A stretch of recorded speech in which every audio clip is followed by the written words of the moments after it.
Hello and welcome to Grapple Spotlight. I'm JP. I'm Gareth. And I'm Matty. And lads, it's a Benno-less edition of Spotlight this week, which is, as we were saying to our pre-show viewers before, absolutely fucking terrifying.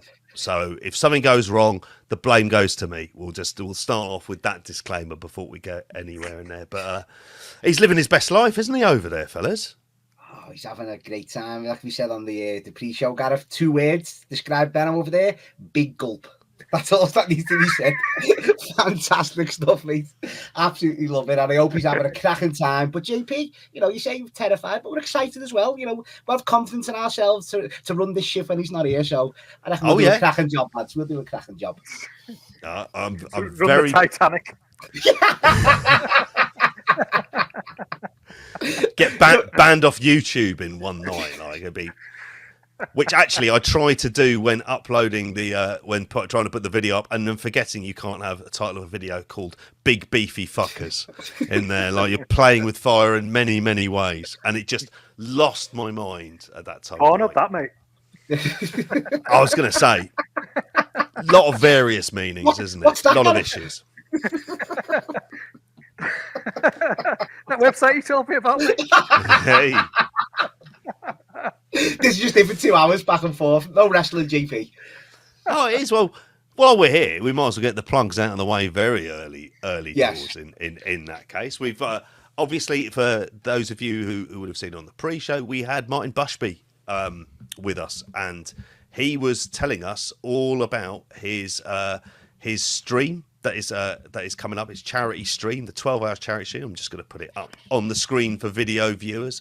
That's coming up this Saturday, and 12 hours that bloke has done it, which is a piece of piss for him, which is a terrifying thought for everyone else. But yeah, a phenomenal guest list that we get to take part in there as well. You can see the greats and good of the podcasting world.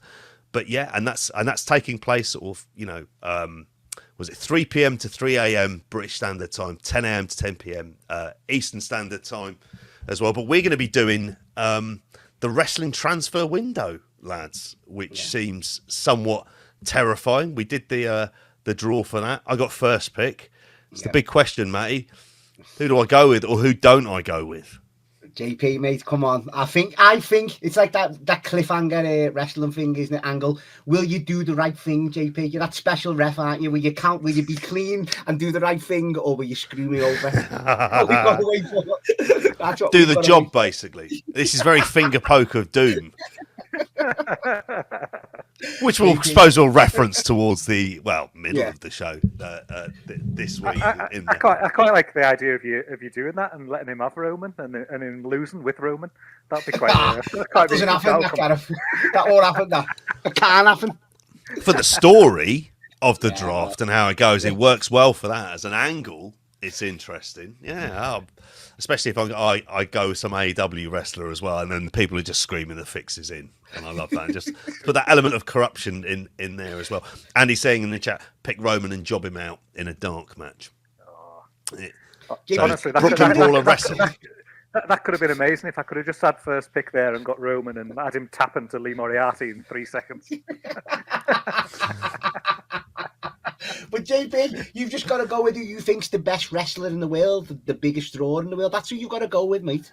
That's who your heart you've got to go with. I have no heart. Like to quote Gabriel Byrne in Miller's Crossing. Like, for this one, I've got to be merciless. I'm shit in drafts, so I'll find a way of balls now. But we got that coming up on Saturday, so we're going to be doing that. We did record a show for the Patreon, patreon.com/grapple, and it was the very, very pleased to for a lot of people. It was the Big Beefy Fuckers poll. So it was Vader was the choice of our patrons. And my God, how did you feel, lads, getting into there was an ulterior motive, Matty, which was basically getting you to watch Japanese wrestling. And what did you lads make of this? But JP, to the surprise, I don't want to give too many spoilers away, but I enjoyed most of the Japanese matches. Like, there's a young babyface Keiji Muto, JP, that I couldn't believe my eyes watching for the first time. Like, what a performance that was. And Inoki, the old grizzled vet in there as well. Enjoyed a bit of Inoki. So hopefully that perks a few listeners up to hear my thoughts on that. And Gareth, did you enjoy most of the matches? I think you did, didn't you?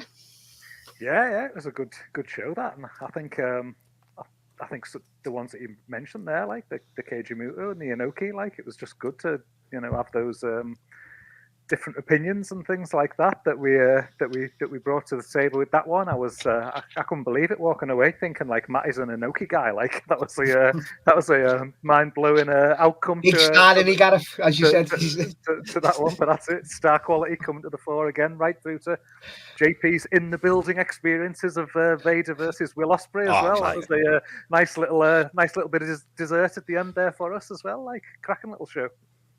And also, though, lads, we've got our own very own Great Muter, haven't we, Gareth? Great Muter. What a shout, though. One of the best shouts, JP. I think that T-shirt idea has finally now come to fruition of what that could potentially be. So, like, JP, Muter face paint with this beard, like, and the glasses, like, that's what I have in mind. With a mute sign over the mouth. There you go. But JP, cracking choice of matches, as you say on the show itself. It might be the greatest matches in the world, but it's just a great above talent, the Stan Hansen match, iconic. It's just these matches that were like plucked out from yourself. Brilliant stuff, mate. Just diverse, isn't it? That's a good thing. Like really like diverse match structures and everything like that. Anyone who likes to hear me rabbit on about match structures, you'll hear plenty of that on there. That show, like, but cracking show, start to end. It's not the only show that's going to feature some match breakdowns, will it? Because it's that time again, lads. It's Retro time. Season 2. Yeah, season 2, Gareth. We had that little month off, unplanned. I'll hold my hands up for that one. But can't wait to get back into it, Gareth. I've missed getting the actual physical pen and paper out and writing all my notes down for this, mate. So gonna get started on that. It'll be Friday night clear. Do the homework, do the prep, and I can't wait, mate, to dive back into a bit of Brett. Indeed, and as always, no spoilers. You can wait for that graphic and find out what we're going to be discussing. But Benno's pleased with that kind of hating that. I think you were pleased with the match selection number 2 yesterday when that one came through. So keep your eyes peeled for that one. But Gareth, that's what I mean. Our listeners will know one of the matches already because of the way we structured it. You know what I mean? So that's what we don't insult our listenership, do we, Gareth? We don't insult them. So we don't. Can't wait for it. And obviously, all roads lead over to Hackney Bridge, which is next to the Copper Box, Saturday, 24th of August.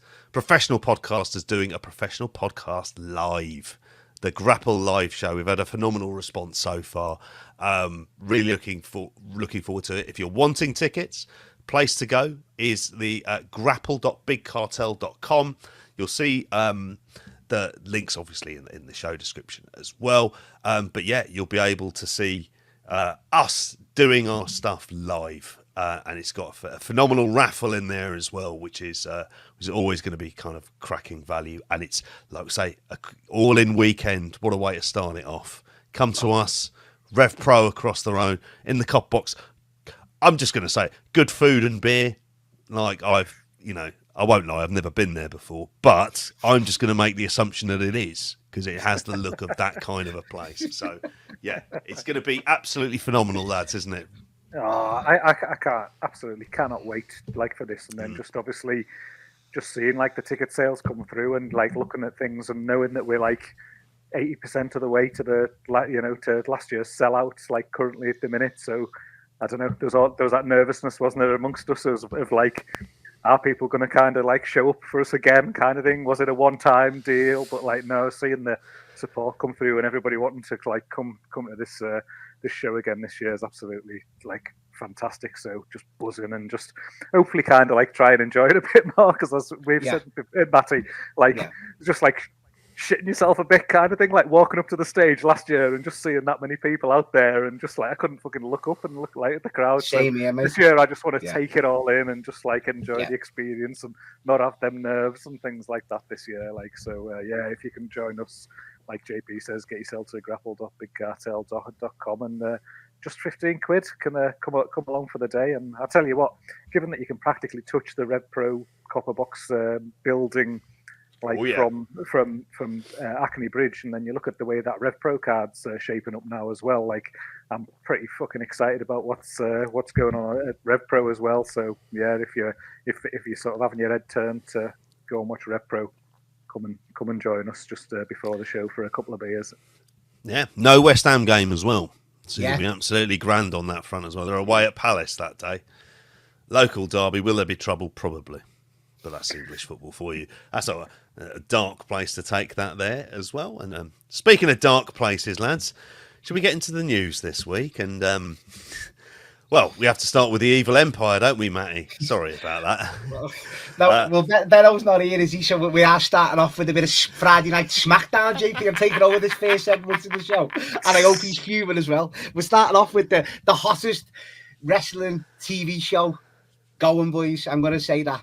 And JP, finally, he's debuted. We've been waiting for him for months now since he got announced that he'd signed. And our boy Jacob, he's finally on WWE TV, mate. Well, mate, do you know what?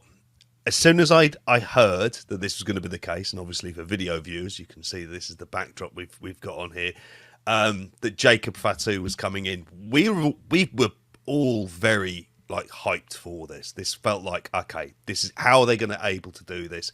And it felt like it was a real bolt from the blue. This wasn't it didn't feel kind of like pre-planned. I know a lot of the reporting afterwards has been very much along the lines of because he has a criminal record, and they were doing lots of international shows before that. It didn't make sense to bring him in.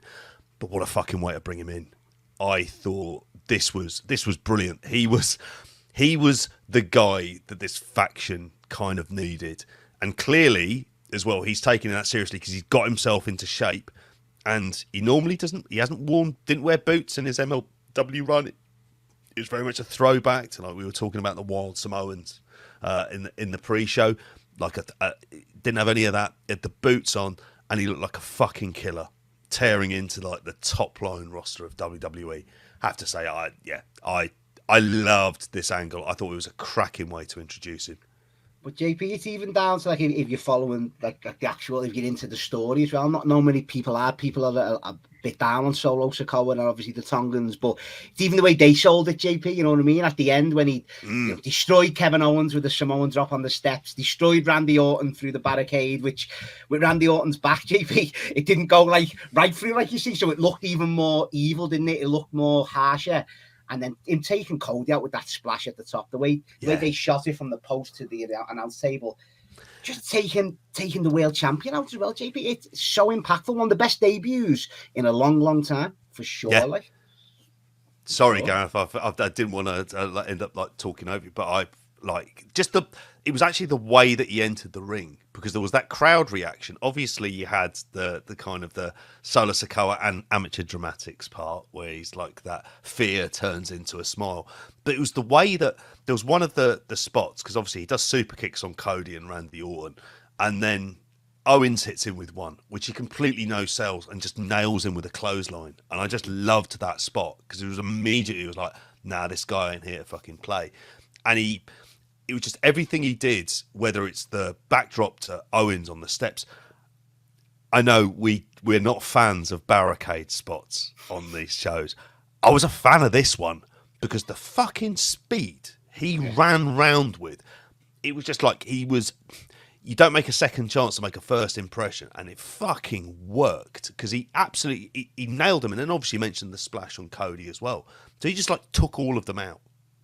In that swoop, and it was just wow. And he feels fresh, and we know this as well. This is the guy who actually has that kind of real spectacular moveset. I'm not saying we've watched Jacob Fatu 5-star matches in MLW, but if you wanted a guy to kind of do spectacular moves, he was the man. And MLW knew how to get that, because that's all they want out of a world champion, is a guy who's going to do kind of big memorable spots, and he does that stuff. And that's the way he nailed that splash. I just thought it was almost as pitch perfect, and it felt immediately, and you can see it even on the image as well.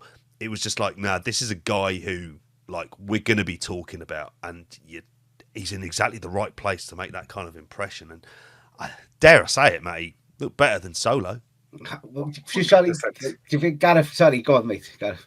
Well, that was the point that I was going to make. Like, it was just, you look at the other three lower mid carders stood next to him on that photo behind JP there, and like he just came across like, nah, this guy looks like a player kind of thing. This guy looks like someone who's got a bit of something behind him and looks like he absolutely like means business. And then if you're looking to carry this story on and you're looking to evolve this story, even based on one night and one night's reactions, and he just immediately just looks like someone that's like, nah, that's where you put the wagon behind kind of thing, that guy, because like we've all said, we've all been waiting for him to show up, knowing what he brings to the table and things.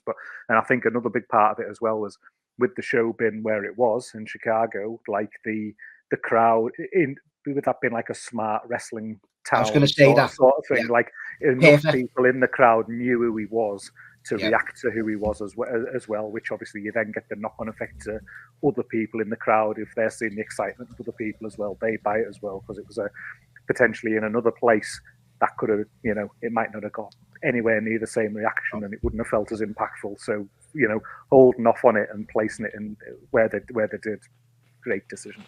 But it's even that as well, like I say, actually in the story, after he destroyed them, even the Tongans, when they got in the ring, were looking like, what the fuck? Do you know what I mean? They were shocked. Do you know what I mean? So it's like putting him over even more as what we got here. What's he going to do? And Triple H, even on Pat McAfee as well, JP, said he's a game changer. And let's hope that he, as Gareth said, he put the wagon behind him after. You're going to get Solo, though, for Cody. So people need to accept that, because I've seen a lot of that beef going around, JP.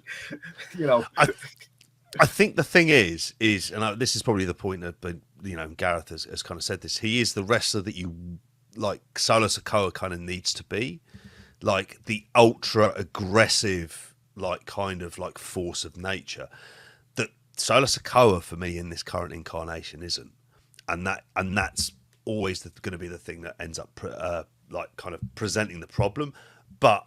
They're always going to give this story sort of time and investment. It's always going to be like a big focal part. There's a chance for things to develop and people to develop as well. Because I think while I can be like harsh on Solo Sikoa, he's young. He's very young in wrestling terms. And this stuff takes time. We would have been critical of Roman, and everyone else. And it's just like, this shit takes time at this point, and you're asking him to kind of grow into a main event role, and does he tick that box? I think I just like the dynamic that Jacob Fatu adds necessarily to the bloodline. I'm not going to say that Hikuleo, or I'm assuming he's coming in as Talatonga as well. Like, is it that's like the peak limit of it? I mean, I've seen like other people mention, I always mention Danny football wrestling dad from the football. And he was talking about Lance Anoy, and I thought that's not a name I thought would be brought up when I'm going to an under-8s football game, but there we are.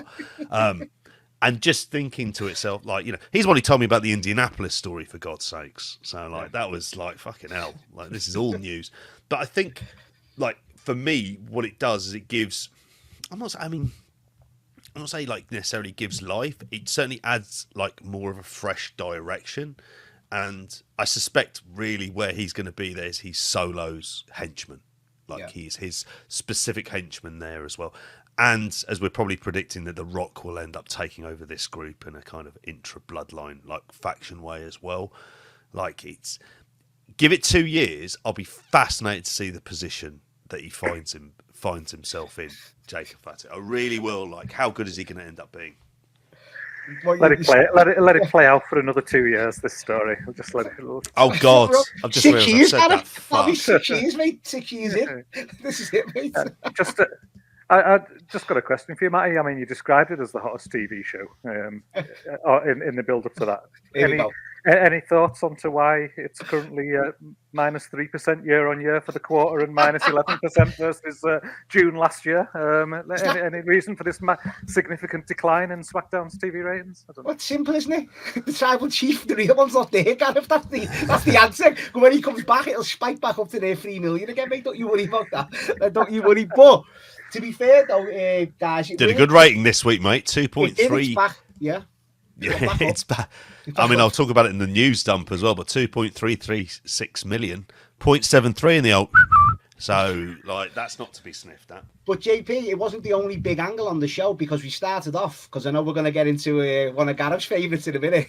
We started off with CM Punk. It was in Chicago. We had CM Punk open the show, and we got, you know, basically what he does every time he goes to Chicago. He plays to the crowd and panders to the crowd, which is fair play.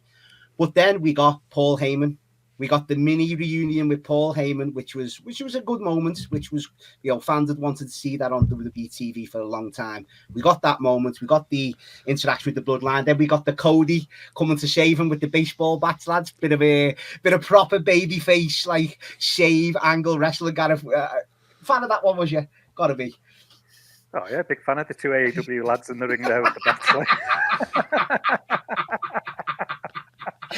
Did they ever share screen time in AEW? Probably didn't. No. They certainly didn't. How bizarre. We're taking over. We're taking over. But, you know, we had that, but then it played into later on, didn't it, JP, with that shot backstage where he had a backstage interview going on, and the, what do you call it, JP? Like the shutters. The shutters just slowly raised up. And there we had Gareth's hero, Drew McIntyre, standing over CM Punk. And that one shot, Gareth, from him on his shoulders. He's got his prey. He's walking through Gorilla. Yeah, he's put his prey right in his own town. Dumped him on the entranceway, all busted up. It wasn't, come on, Gareth, it was a good visual. Come on, it was a good segment, this one. Yeah, I'll always hold my hands up and I'll say, like, if someone's good, it's good kind of thing. And that was I thought that was so well done. Probably because they didn't give him a fucking microphone, so I didn't have to listen to him to be speaking in his typical inauthentic way. But, you know, just that visual of the thing going up and him standing over the blood, like beaten down body, like great stuff. And again, when he took him out to the arena and he just fucking dumped him on the ramp, like again, just the way he dropped him there as well. That was well done. But that's as much props as I'll give him, I reckon. For that one, like a nice, well done 2-minute bit of TV in the last 12 months where he didn't speak. He didn't wrestle either. He didn't wrestle either for you. Didn't wrestle. Kept his massive, stupid sword at home, and just relied on his fists, his bloody fists. But well done, well shot, and everything like that. Like can't disagree. It's going to be a big match. I just think the comment Andy raises here, which is the kind of like, it's the fault. It's the issue with this stuff, and it's a very Vince thing almost. But Drew quit 3 days ago, like, you know what I mean? And I suppose like you could have had that, but in some ways, I just wouldn't have had him turn up then to quit 3 days ago, and I just would have had him turn up and he attacked CM Punk the way he did. I don't think you need to even bother with that stuff. It's going to be a big match. It is. Like, I will say this, like I am. In the main, like I've been a fan of this character of Drew McIntyre. Just feels like this is the best incarnation of him he's ever going to be. I'm not going to go through the whole Clash at the Castle. You should have put the title on him stuff again, but like he is like kind of cemented himself very much into what they view as their kind of top line mix. No, JP, go on. I'm waiting for Gareth to dive in there. I know. Draw McIntyre that he is. Draw McIntyre, Gareth. Well, how can you be a draw when the arena's already sold 9,800 tickets, and then before they even announced Drew McIntyre in the world title match, and then when they announced Drew, they only shift 500 more and don't even sell it out, and randomly suddenly managed to sell a load of tickets 2 days before the event. Suddenly at these inflated prices, they've apparently sold these tickets in 2 days. But never be me one to sort of suggest that WWE are lying. I mean, you know, they're saying it's the biggest gate receipts that they've ever drawn. Indoor arena. Not released any numbers, not released any figures or anything like that. They're just saying it, and everyone's just believing it and just buying it. And who wouldn't believe WWE? I mean, they're so honest and they're so genuine normally in all of their statements and everything like that. But I was very happy to just see that once Drew was announced, they shifted 500 tickets. What a draw in his hometown for a world title match. Thank God he's got Punk to draw some tickets for this big match that they have at SummerSlam or wherever they have it anyway. And he'll be no doubt taking credit for that one. But yeah, good old Phil will save the day, I'm sure. But JP, I was waiting for that, Gareth, and I love it. But JP, we forget about the and you can't dispute it. You know what? I mean, I don't know, Gareth. I still think it will be because of what you guys, JP and Benno, have said for weeks. The prices they were charging for that Clash of the Castle, I could believe that it was the highest gate of all time. You know what I mean? But they didn't actually sell out. Last I seen on WrestleTix and stuff was like 12 tickets left. So officially, Gareth, no, they didn't sell out. So you can take that one. Like it's more than 300 people in the last 24 hours who decided to go. Oh yeah, go on. I haven't bought one now, but we'll spend 400 quid of our money here just 24 hours before the show. Yeah, let's turn up and be in the building. Like yeah. I'm sure that happened. I'm very sure. But it's more just Drew actually not actually drawing for me. It's the like I say, it's the 500 tickets that he sold once he was announced. That's good enough for me. I'll sleep easy tonight knowing that was the case, and the majority was sold out before he was announced. Well, I hope you'd actually use a pillow for once, mate. So he would be all right. But I was going to say as well, JP, picking up on the story part of the review of SmackDown, he did rob CM Punk's bracelet, didn't he? That's got his wife's name and as Drew McIntyre said on Raw, his stupid dog Larry's name on. So he did take that. So we're carrying this story on, and obviously they done the stretcher job and the ambulance. Fucking fighting talk we know when it involves that dog. Exactly. But he got stretchered out, Phil, and took away in the ambulance. So that might explain that he mightn't actually be cleared to wrestle. So, and they're hoping that obviously won't happen at Money in the Bank. They're hoping he's cleared in time for SummerSlam. So, Yeah. I preferred that bracelet angle when Chris Statlander and Willow did it the other week, like personally, but you can have it. It's simple, and yeah, don't have him like. I mean, keep him off there until SummerSlam. Like, build that anticipation. It's that, like, if he's on TV, I don't know. I mean, they have TV contracts, obviously, and everything else that they have to kind of like do this stuff. But I'd like to see him like kind of written off TV for a while. I think AJ could make an appearance as well, can't she? If her name's getting mentioned, she might make an appearance in this feud. Yeah. Yeah. That wouldn't be a surprise as well. Not the only big feud going on, not the only big kind of like storyline that's going on around it. We mentioned a couple there, Matt. Bloody hell. Or is there anything else from SmackDown actually you wanted to? Yeah, no, that was the main bit. It was like the three big angles, the opening one. How much of the 2 hours of that film, mate? Sorry. we had some matches. We had some qualifying matches. We had a few outsiders getting in the Money in the Bank. We had Chelsea Green qualifying for the women's over Bianca Belair, which was a shock. They seemed to be going with the outside. Carmelo Hayes advanced over Tama Tonga and Randy Orton as well. So we're getting a bit of a what the Money in the Bank should be, really, JP, shouldn't it? You shouldn't be having like your world champions in there. You should have the youngsters or the new guys in there, like so. I mean, I refuse to share 411 because that's my computer gone then in that case. And even I've frozen at the moment. And that's just through opening on here as well. But yeah, we've got Damian Priest, Seth Rollins. I know part of the storyline for that is Seth back. Is the Damian Priest leaving Judgment Day, if that's the case. And if Priest wins, Rollins can't get another title shot. That sounds great. Sounds like a win-win, really, isn't it? You want to draw there, then? Oh, yeah. The women's Money in the Bank ladder match. Io Sky, Chelsea Green, as you mentioned, Lyra Valkyria, and there's three more. The men's one, Jey Uso, Carmelo Hayes, Andrade. He ain't winning. Chad Gable, who I think he's still alive, JP. He is still alive. We'll get into that in a second. And two more to be in that one. Sami Zayn versus Bron Breakker for the Intercontinental Championship, that'd be a good one. And as we've kind of the setup that we've already mentioned at the start of it, Cody Rhodes, Randy Orton, Kevin Owens versus the Bloodline. So yeah, Benno's going to be at this one. And I'll be damn jealous of that. Like, it looks substantial. That's the thing I would say about this. It looks like there's a bit of like I'm not saying the other shows haven't been substantial, but like the international shows post Mania, there's always like a kind of like a general lull, and they've kind of got away with it because the crowds have been so hot, and they've only needed to do the odd one or two little things on there as well. But this feels much more in the we need to start really heating things up for the build up to SummerSlam.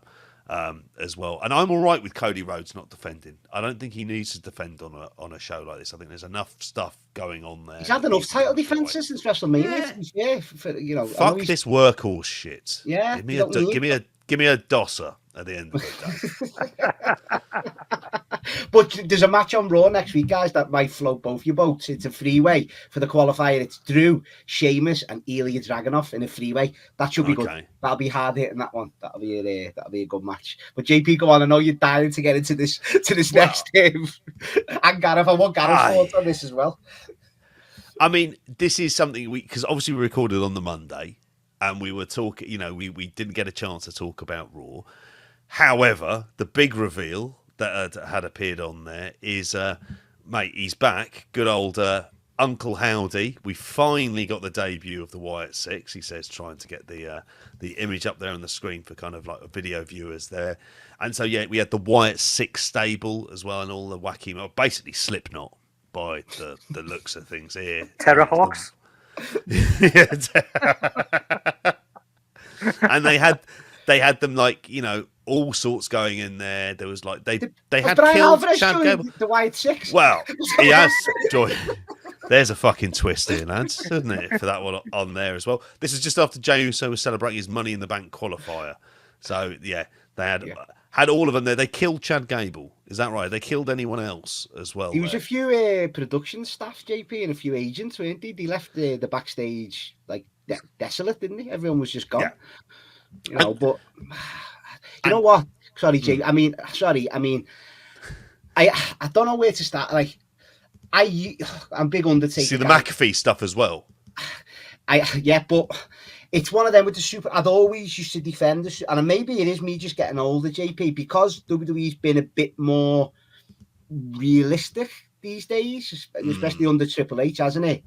That like this just feels a bit odd to come in. And I know after Raw last night, I did like that VHS sit-down videotape, JP. I thought that was a good little way they presented it, where it was Bo Dallas talking to Uncle Howdy, and I know that's strange in itself, but I did like that little way they explained it. But how's that universe fitting in with the, you know what I mean, with the other characters? And Triple H, even on McAfee, was saying, no, but Gareth, he was saying, can you imagine the Wyatt Sicks and the Bloodline going on it? And I was like, no, I don't want them to ever get involved with the Bloodline. Leave that separate. That'll just be awful.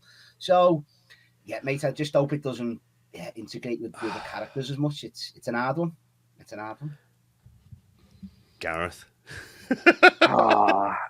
I mean, it's ridiculous. Absolutely ridiculous. I think at a time as well, where, as Matty says, like, WWE have probably done pretty well at bringing a bit more seriousness to their booking and things, and the way like characters are presented, and bringing a bit more realism and things like that in some of their angles. Like when I saw this the day after it happened on Raw, I was just laughing my head off, because they can't help themselves, like, because they've got a good thing going, and then they have to just go and drop this like shit in there, and it's like there is no good outcome for this. It just ends up just being like ridiculous matches, situations that don't make sense. They end up having to like take away from people who've got something like established and good, once they sort of like mix them into that universe as well. The only positive outcome from this is that it just gave me my most liked tweet in quite a few years, to be honest, in my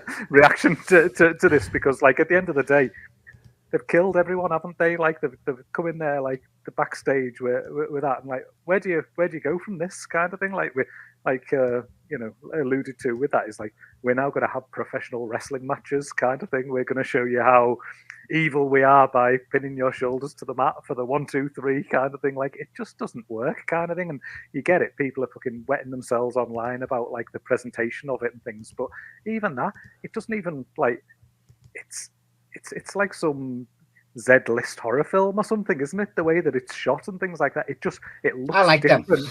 It looks different. Yeah, it looks different to wrestling, like, and it stands out because it looks different. But it doesn't look good. It doesn't look like I think Benno said like high art or anything like that kind of thing. It doesn't look like it's something that's the like somebody's gonna like be watching and like not laugh at kind of thing. It's almost like people who are just kind of caught in that. You know, it feels like it's one of them things where you're watching wrestling on the TV and someone walks into the room and you're kind of like, oh, you're like wanting to turn the channel, or you're like embarrassed that somebody's like seeing it. So what? This is what you watch, like. No, this isn't it kind of thing. When it's it seems to be featured pretty fucking strongly here, and like, the crowd all seem to be into it. You must be like them. Like, you just, oh god, talk about the antithesis of what I personally want from wrestling. But hey ho, the WWE fans all over Twitter seem to be eating it alive as cinema all caps. So you know, what do I know as a middle-aged old man? And I watched the Bo Dallas VHS stuff on there as well, and I'd watched actually the Bray Wyatt documentary, the one that was on Peacock, which is very well done. And look, you're not expecting people to kind of say what they really think, but the problem is for me is that there's so much about the Bray Wyatt stuff outside like that, just sort of almost like with almost post that Cena run where I'm just like, no. I'd completely disconnected, like almost at the point when, you know, you'd had the Wyatt you mentioned against the Bloodline, Wyatt family versus the Shield was fucking great. We're not getting that with they the were humans, JP, though. Yeah. The Wyatt family That's were it. humans. They were he humans. was a cult leader. They were human beings. It was over the top, but at least it was real. It wasn't setting people on fire and being trapped in their own kind of like what. I just think of Twin Peaks. I just think effectively he's stuck in the what's the name of it where the dwarf lives and the tall fella Gareth in Twin Peaks in the Black Lodge. In the Black Lodge. That's basically like there's like a whole series of that stuff, and it's I feel bad for saying it. Like the reasons for them doing it, I get why they're doing it. I get how personally cathartic it is. It just doesn't mean that it's going to make good TV for me, and I can't pretend to be interested in this stuff. And like you say, they've taken it in a direction where, what's the future of this company when it goes on to Netflix? What's going to be the big stuff? It's going to be that Drive to Survive style documentary going alongside it. What tends to work in wrestling, I think, for the most part, is characters that can connect, even like exaggerated versions, but kind of real people ultimately can connect. And Bray Wyatt, don't get me wrong, like connected to a degree. Yeah, he had a good presence, JP, didn't he? There's that presence. Bo Dallas doesn't have that. Let's be honest. He is. I know why he's there. He's the only person who could do this. But I don't think it's gonna. I just don't see it. I don't see it working. And he's with a load of mid carders. Sorry, I was gonna say that. Like, I honestly, the VHS JP, I like that. I thought Bo Dallas that was like good. Emotion, obviously, with the getting questioned by Uncle. You know, he had the emotion in it, and he delivered his lines great. And as you say, he's got to be there. He's got to be a part of this. It's the other cast of characters, JP. Nikki Cross, good worker. But when you're relying on Joe Gacy to be like your workers working in this group, JP, I mean, Eric Rowan, God bless him again. And I get why he's there, but he's not going to be pulling up season matches. Dexter Loomis was a comedy character, wasn't he? With the Miz and stuff. So they needed a few better characters in there for me and actual wrestlers, dare I say. So, yeah, you know, it's a tricky one. And I think that is the whole thing that with that is probably that stands out is like Benno will always say like not the cup of tea, but at least Bray Wyatt, he sold merch and things like that and stuff. Yeah. And he had value to the company and things like that from that end, which is fair enough, undisputable kind of thing with like numbers and things like that. But you think Bray Wyatt lived and breathed that kind of character and that idea, that philosophy of wrestling and things like that, and the ideas that came with it and stuff like that. And with all the goodwill in the world, he was shit kind of thing. Like, you know, like the stuff that he did was shit. So it was not well received and things. So now you've got somebody trying to recreate that who's more shit kind of thing. So it's not going to be better, is it? It's not going to be as good. It's just going to be more shit. And the cast of characters surrounding him is just going to be more shit as well. Like, you know, like you say, in the first instance with the Wyatts, when they genuinely came across as some people you might fucking run across in some backwater kind of thing in America or something like that. It would be scary for that reason, sort of thing. That worked and that was good kind of thing. It's when they've had to turn the volume all the way up here to ridiculous supernatural levels that it stopped working. It just stopped fitting into to wrestling kind of thing and look into something that worked there. And so now trying to recreate this with a cast of characters that aren't as good and a leader that isn't as good, like, it won't be here in 12 months, put it that way. No, that's it. Yeah, and I don't see where it goes beyond that. But there was also new tag team champions, mate, wasn't there? Like, we did get that last. We got a title change. Does that mean anything? No. Well, I'm just glad they're not on Awesome Truth, JP, because they shouldn't still be champions. God, I've forgotten all about that. Yeah, exactly.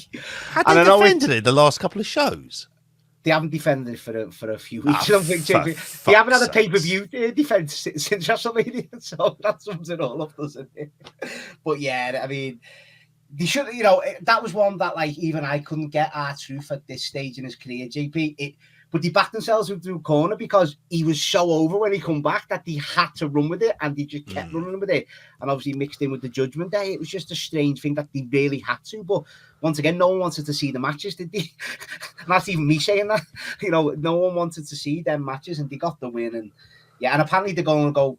Well, I seen the post-match, JP. They want a rematch at SummerSlam, apparently. So surely not. I mean, let's just leave that where it was. Like, no one wanted to see it in the first place in Awesome Truth Reunion, but yeah, it's mate. I rather worryingly think that is exactly what will be bloody happening. To be honest with you, it's Finn Balor, isn't it? And JD McDonough won the tag belts thanks to Liv Morgan.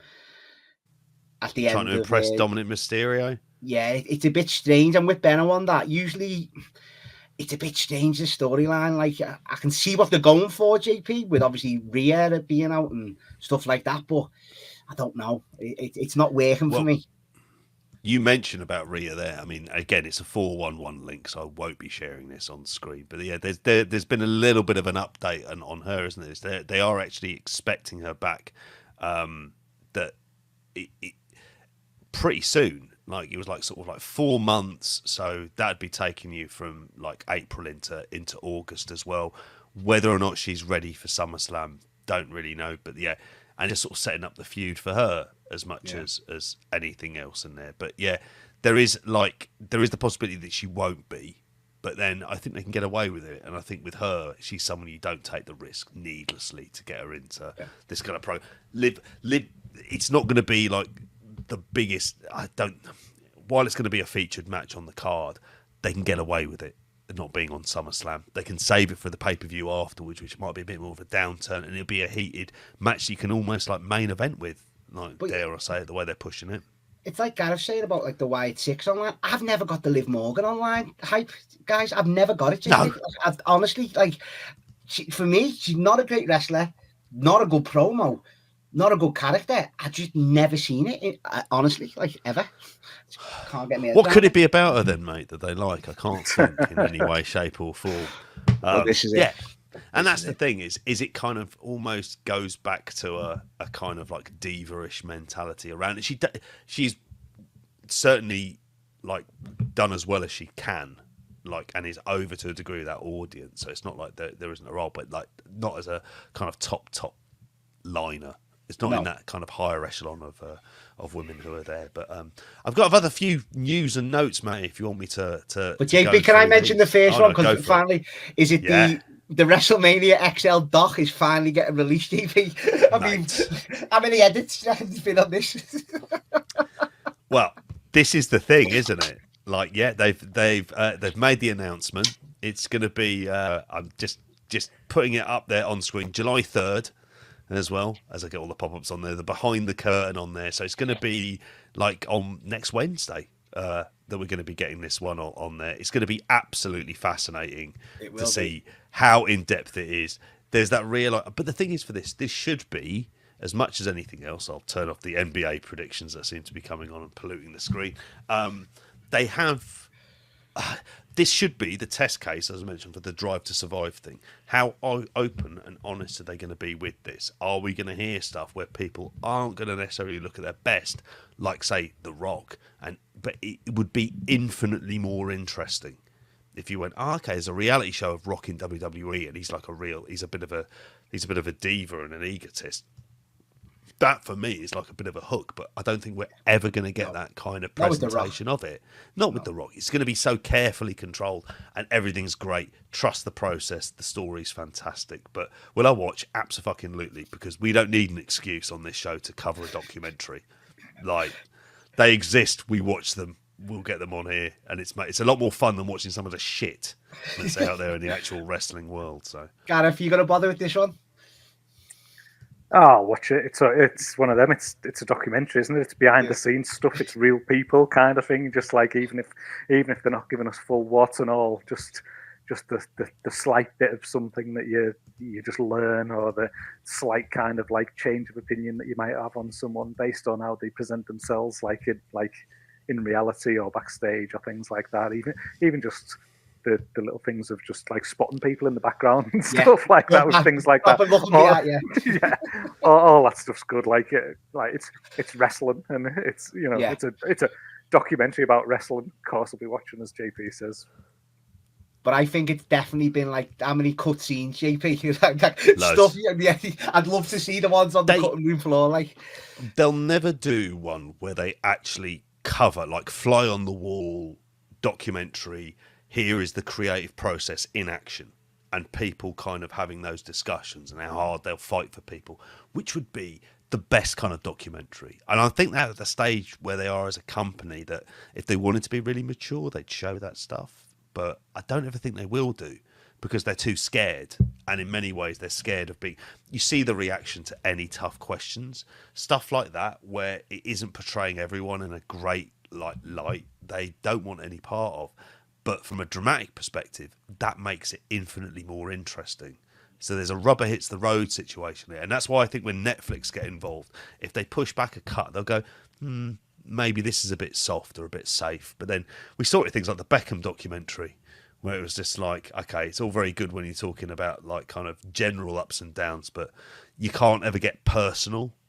Yeah. Like, and there's that back off, like particularly around like his affairs and stuff like that. So like there's stuff that that I don't ever see WWE like kind of going full board with it. But yeah, there you go. They're still making money hand over fist, mate. I don't think they need to give a shit. Speaking of which, I don't know if you saw this story. This is the future of wrestling, lads. Sorry, I'm just going straight into it, Matty, if you don't mind. The WWE and Indiana Sports Corporation. That sounds terrifying if you're from the state of Indiana or Indianapolis generally.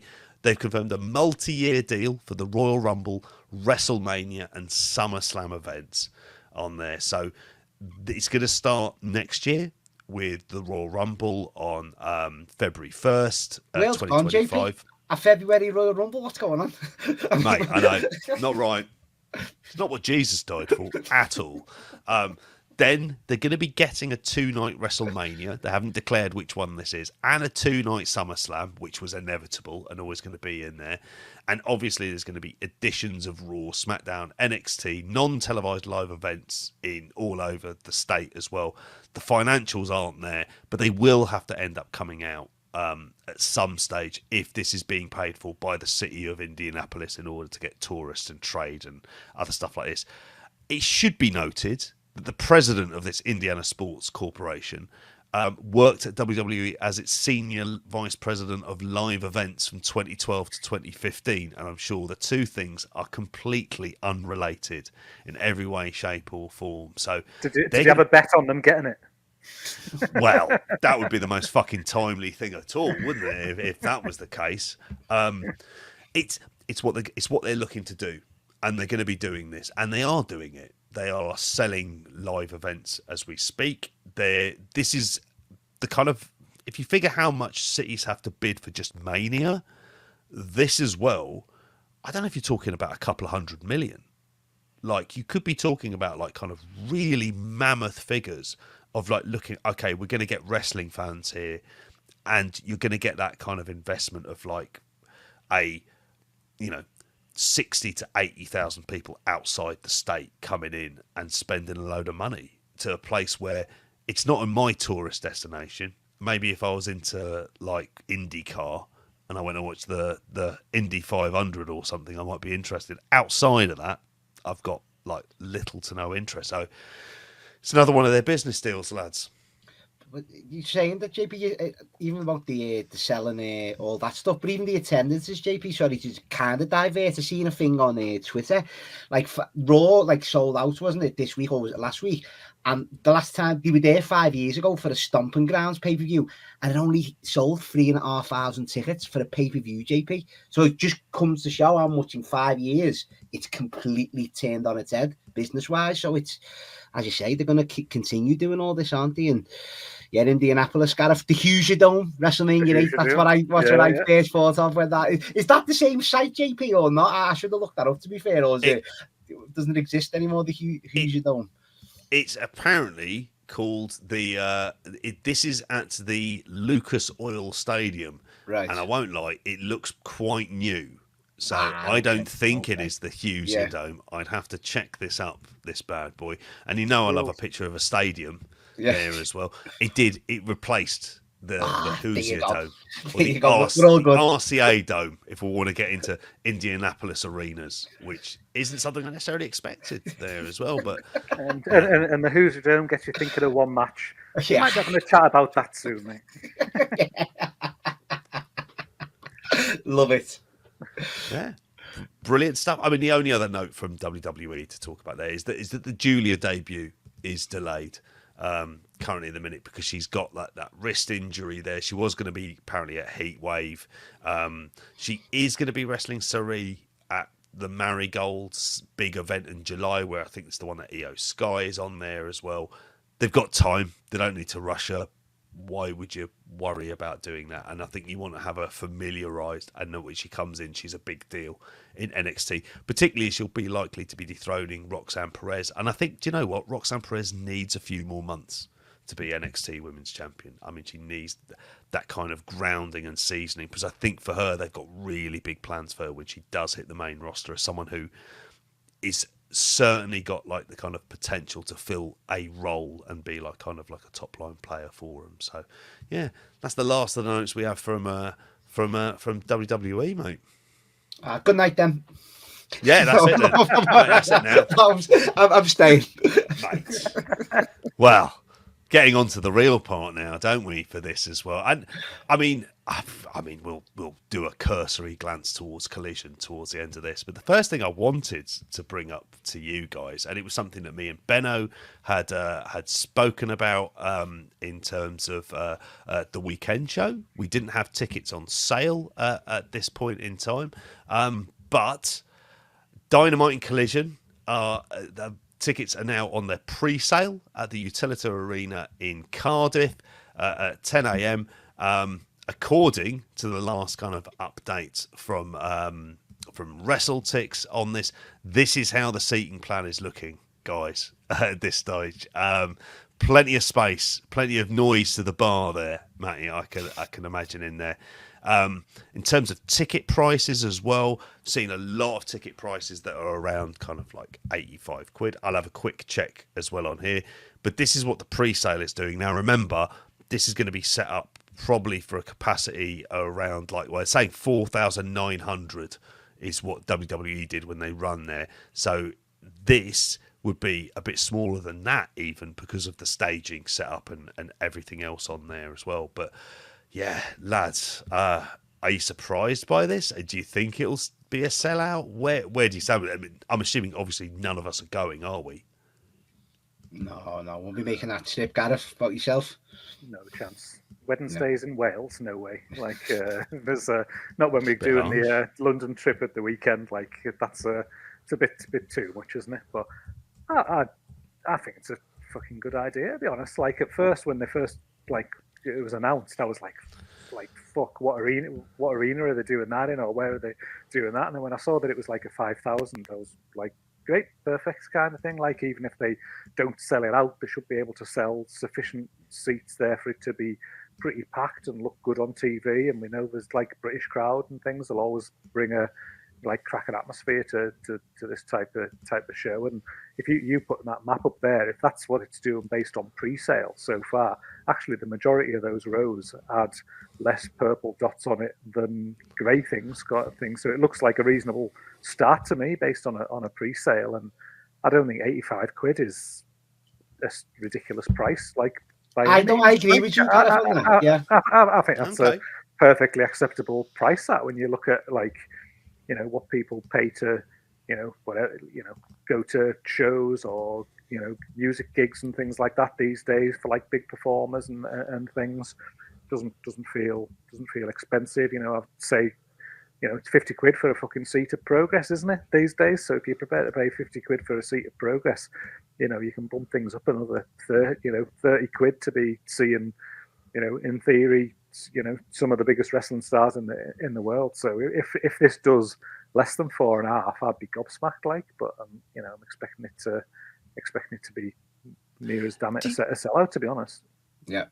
Do you not think though, for the second ever show that they will have run in the UK, a year give or take a few days from when they ran and sold 81,000 tickets. I'm not getting into a Brent Council ticket counter debate, but this, and I think also on the back of Clash at the Castle and the prices there, that perhaps that it's more, would you not want to make this like a hot ticket event just to kind of store up that kind of anticipation, and that maybe what will be in the scheme of things, given the size of the arena and the size of the attendance, is it worth them having those kind of sales? Like, is it worth them charging those kind of prices, or do they want to wait? What do you mean they should be charging more? Well, I think they should be charging less. That's what I think. Oh, right, okay. I think they should be looking this as not a loss leader, but the profit on this Dynamite, it's almost about trying to like raise that anticipation, but also trying, I wonder whether or not being that antithesis to WWE, because let's face it, the all-in tickets are dirt cheap. They don't cost a whole lot in there. So like it is the thing where actually you want to make this a hot ticket, and you're probably going to get it if you have like your lowest ticket price at around £50. I know it feels like I'm arguing around the edges, but I'm not playing a bit either, but they probably want to make a few quid, JP, as well. To be fair to them, like that's the big fucking stadium show on the side. That's where you make your real fucking money. But as you're saying, even from last year, it's 80,000. It's only going to be doing 50,000 because of the way the concert from the night before is taken half of that away as well. So I'm with Gareth. I don't think like that's too bad. £85 for a TV taping of a wrestling company that you like, and you're getting 2 shows as well, 2 tapings. I don't think that's bad. Chris here updates in the chat here, and he says it's 140 is the main ticket range. Those 85 tickets. Oh, so it doesn't jump up to like even a 1. It goes to 140. Maybe, but as Gareth says, you're going to see a premium bang, Gareth. It's a 1, isn't it? At the minimum, like with everything added on and stuff. Like I just think you can't undervalue your product. If you go too cheap, then it's like, well, what does then what is my product worth? Oh, my product's worth less, and you don't want to be less than. If you can make that money by selling, you know, if you can double your revenue by filling out selling 4,500 tickets to a 5,000 as opposed to trying to drop it halfway, it's still gonna sell, but you're just gonna make. But they're giving them away in America, aren't they, as well? And I'm not playing a bit. I'm not putting the boot in. I hope they charge it because they want to make some money. They're giving them away, buy one get one free. So and I think I agree with Gareth. It's gonna sell out regardless. Come go time. So fair play. You know, if they can make it, they're gonna make it. If you make people think your product isn't worth like something, then it's not worth something, kind of thing. So you've got to make it. You've got to show that it has a value. And to me, when I saw the prices, I thought the price started about right. Personally, like they've made it feel like if I lived in Cardiff and I was a wrestling fan, and I can just like fucking jump on a bus into town or something like that and rock like you fucking well go 100%. Okay. I mean, do you think this should be after this and after this all in? Again, we don't actually have a ticket update on how much like in terms of ticket sales. It still feels like it's probably pretty stagnant. I doubt if they've done 42,000, but probably around that kind of like 40,000 mark. I mean, do you think this is where we're going to start seeing them coming over regularly? And if so, if they're doing this same sort of ticket pricing, let's say in November, just for argument's sake, November, December, are they going to be able to get away with those kind of like ticket? I know obviously they'll be around the country and everything else. I mean, A, do you think they should be doing it? And B, like, I would assume you guys think this is exactly the price that they should be going with. But JP, if they're doing like a 6-city or 8-city tour, then they'd lower the prices, wouldn't they? This is a one-off, so that's fine. If they started charging 140 as your second tier when they're doing a 6 to 8 tour, then I'd be like, no, you start off your normal, your 25, your 40, your 50. And I think that they should, for me, they should have a go at trying to do like a 4 to 6 to 8 UK tour and see how that gets on. Me, yeah.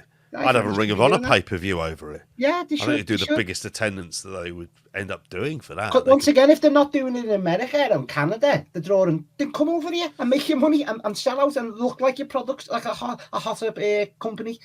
100%. I'd be fearful of a tour that size of like 6 cities. You think? Like that?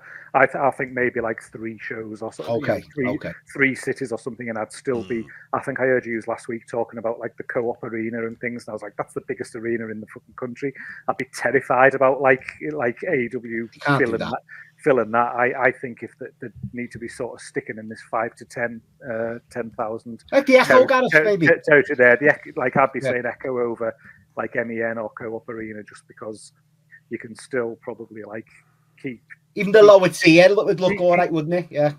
But you can keep your ticket prices at a certain level without fucking giving them away. But given how wrestling fans travel in this country, I couldn't imagine like your Manchester crowd going like, oh yeah, and we'll go to Birmingham on the Tuesday kind of thing as well to see it again if they did some kind of tour. I think people would like sticking in pockets and.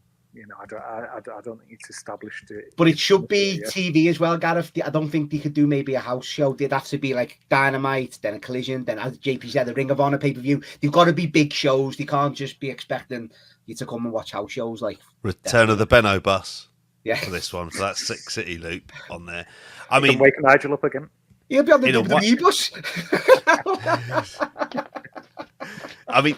It leads into so much of this, like you say, you mentioned like the fear of it. It's not a hot product at the minute. So if it's not a hot product at the minute, and as we would have seen, perhaps, and I'm speaking to Mr. Year on Year here in this case. I mean, one of the stories, and obviously we didn't get to cover it on the weekend show, and I think it was like a genuine shock. Is it a complete anomaly? Is it anything to even think about on here?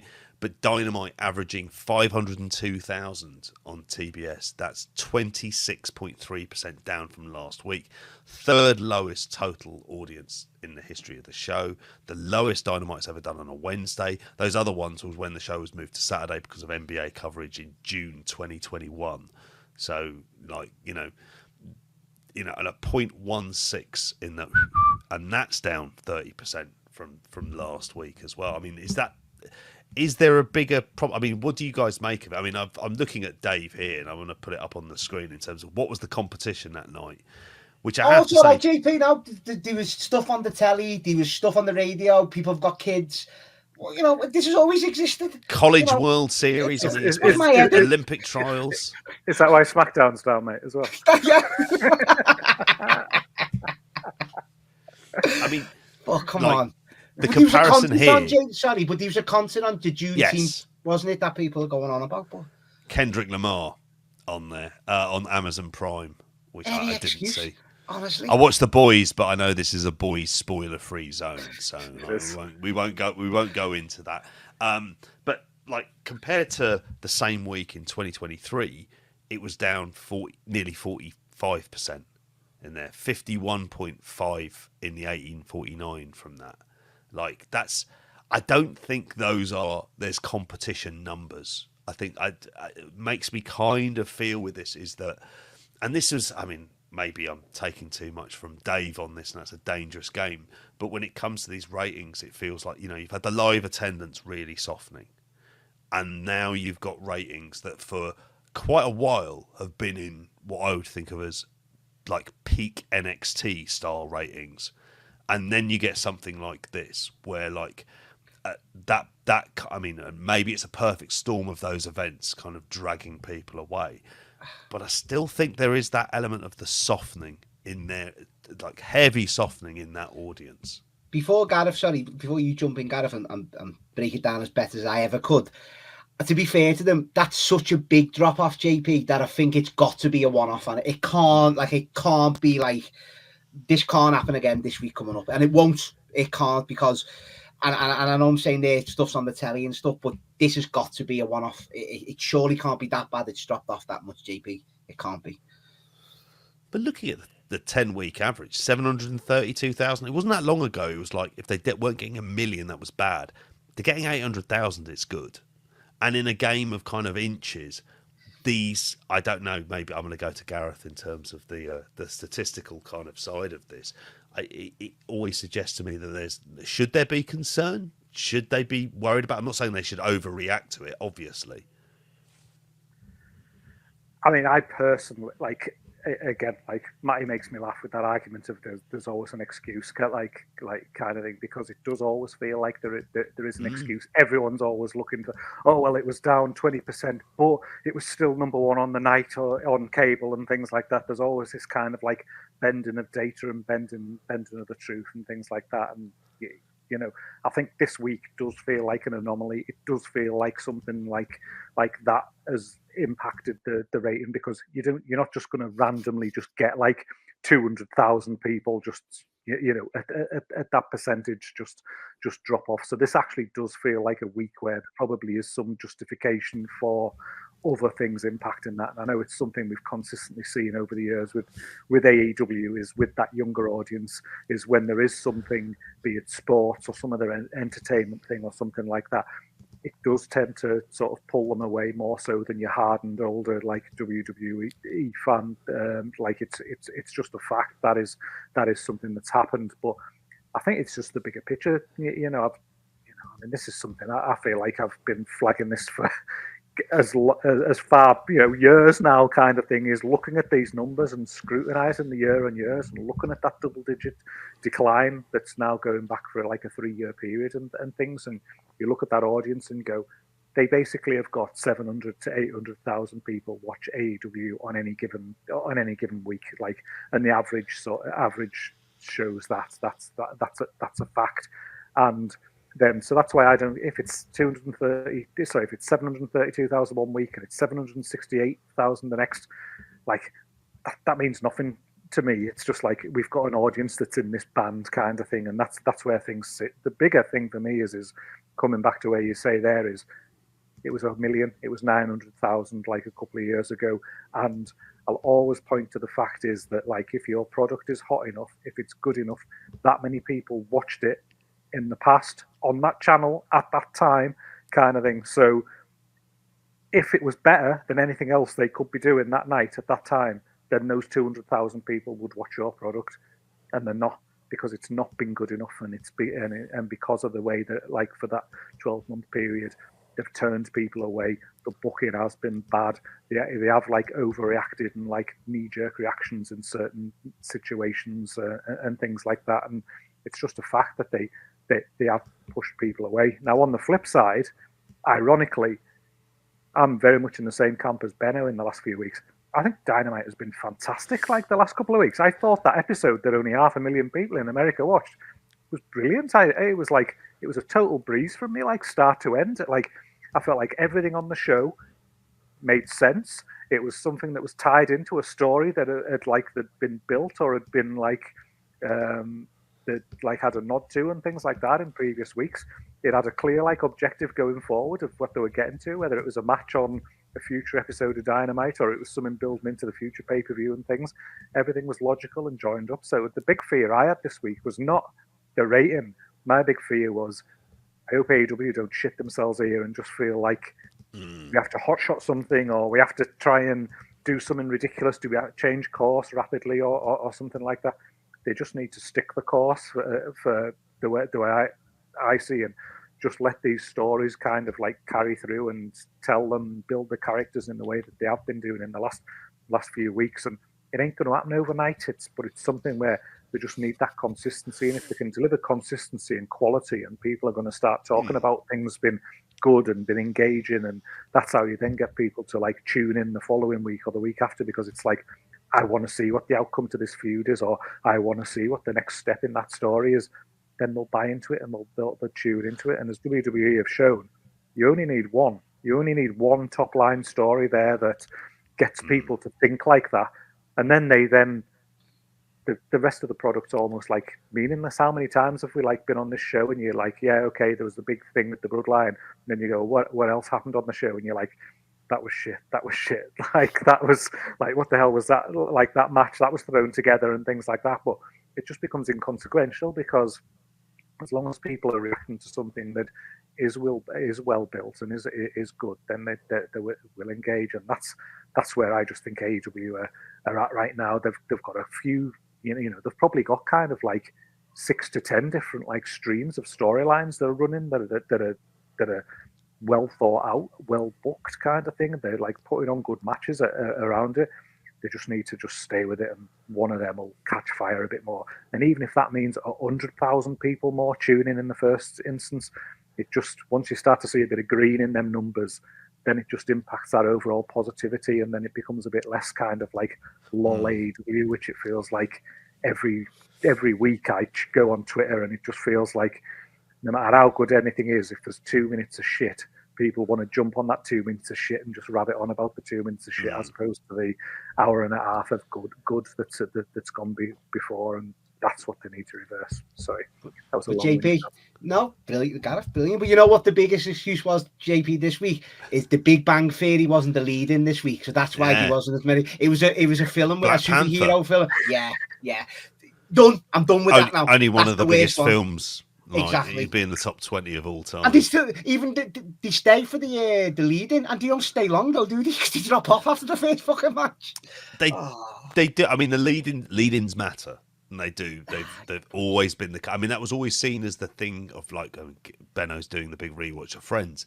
It was part of an NBC block that included Frasier, Seinfeld, Friends, and they all led into each other, and they all had an impact. Like it just meant it was like an unmissable block of TV. It's funny because, like you, like I enjoyed Dynamite. Did either of you watch? Like, I'm assuming Gareth, did you watch Collision and Rampage in preparation for tonight as well? I wouldn't miss Rampage for the world, mate. I mean, you're better than me. Like that feels to me. It's just like it's on, is it? And I'm like, it's like there's other stuff. That's been Collision, Gareth. Is Rampage a better show than Collision for you?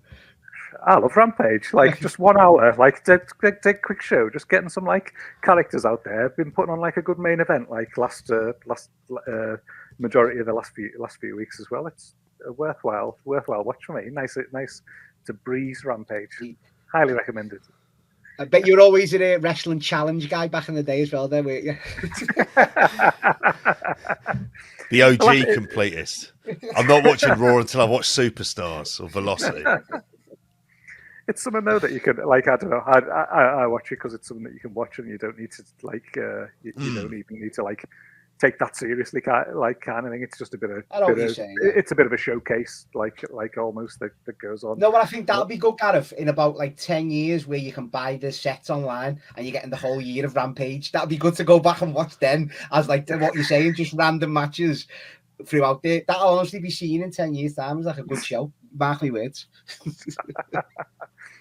But no, I mean, and again, like, I think, like, you know, laughing kind of there with the Rampage side of things, but that Dynamite was an absolute cracker. Like I thought it was absolutely fantastic. And I know you talked about it like on the weekend show, but I just thought that there was so much there. And I think, like, with the, you know, more specifically when you talk about one thing, I just think the Will Ospreay, Swerve Strickland stuff, and I think that the way that's been built over the last couple of weeks, you know, I've always been somebody who's had question marks about Swerve, and, you know, been uncertain about him as a top guy.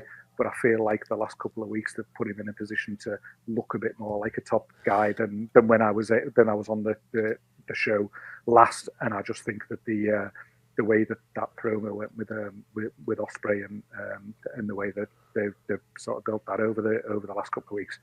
Really good bit of business. I think I'm properly looking forward to seeing those two go at it. And if that's like generating excitement around your main event for your world title, that's a good start. It appears that the focus of having All In and recognising the booking problems from the last time where they hadn't had stuff prepared, and we were talking about it 2-3 weeks in, and here we're having the conversation of like, because it's hard not to look at Ospreay Strickland of like, well, who's going to be main eventing Wembley then? So I think that's where like you kind of natural, that's almost where it should be. That should be where they want to be. They want to be in that position, and therefore I think that definitely adds something to it. It's, you know, I'm looking at the Rampage results on here. Was there anything that particularly stood out? I know that something that seems to have been featured across all 3 shows is Leo Rush being in AEW, and I've got him down as one of the news stories. He's basically signed with them, and they've brought him back in. And I didn't expect to kind of mention him so early doors, but that for me is an example of a story that potentially could be quite nice to have running in the background, involving a whole group of characters who aren't at the top of the card, with Dante Martin as someone who, if he can avoid injury, and that's a big if because he tends to be really unfortunate with it, that like you could really do something with him. And I'd be inclined to say he wouldn't be a bad choice to put the TNT title on, just to see if you can really do something with him, and he offers something different. But it's Leo Rush, and he's unpredictable, and he can look good in kind of like relatively short segments. But I was more pleased that there was like a reason and there was a story going on there, and I was like, oh, okay, this is kind of how much I've enjoyed, like say Willow and Chris Statlander and the building for the like build up to that, and obviously I had Mercedes Moné into the mix, and you look at that and think they're the kind of things they need to do and really stick the course on is with these mid-carders. But then I always think part of the problem is the roster is so overstacked that those stories very quickly end up being lost in the shuffle. But we could be seeing this being a kind of like issue for 6 odd months, that like, you know, you've got to work hard on these stories and the ratings won't reflect it and the attendances may not reflect it. But that's, as you said early on, Gareth, it's those kind of things of staying the course that will be the things that will serve them best in the end. And I think it's in that storytelling, and it's a concentration and focus on certain people within the roster and on certain matches that are coming up has been that main positive, because I feel like for the last few weeks you've been able to like tune into the show and know that you're going to see this person and you're going to see this person, and then you know that they're in a feud with somebody else, or it's setting something up for a match. So rather than having this roster like this, it feels like they've kind of like consolidated down, and not massively so, but they've like focused on a certain number of things there that they're probably like, again, I don't want to go into my notes and sit and like go through, but there probably is 10 things going on there, kind of thing, that have got meaning and have got purpose, kind of like, and there's less like, even when they're throwing out things like 6-mans out there, or they're putting, you know, they put matches on all 3 shows this week.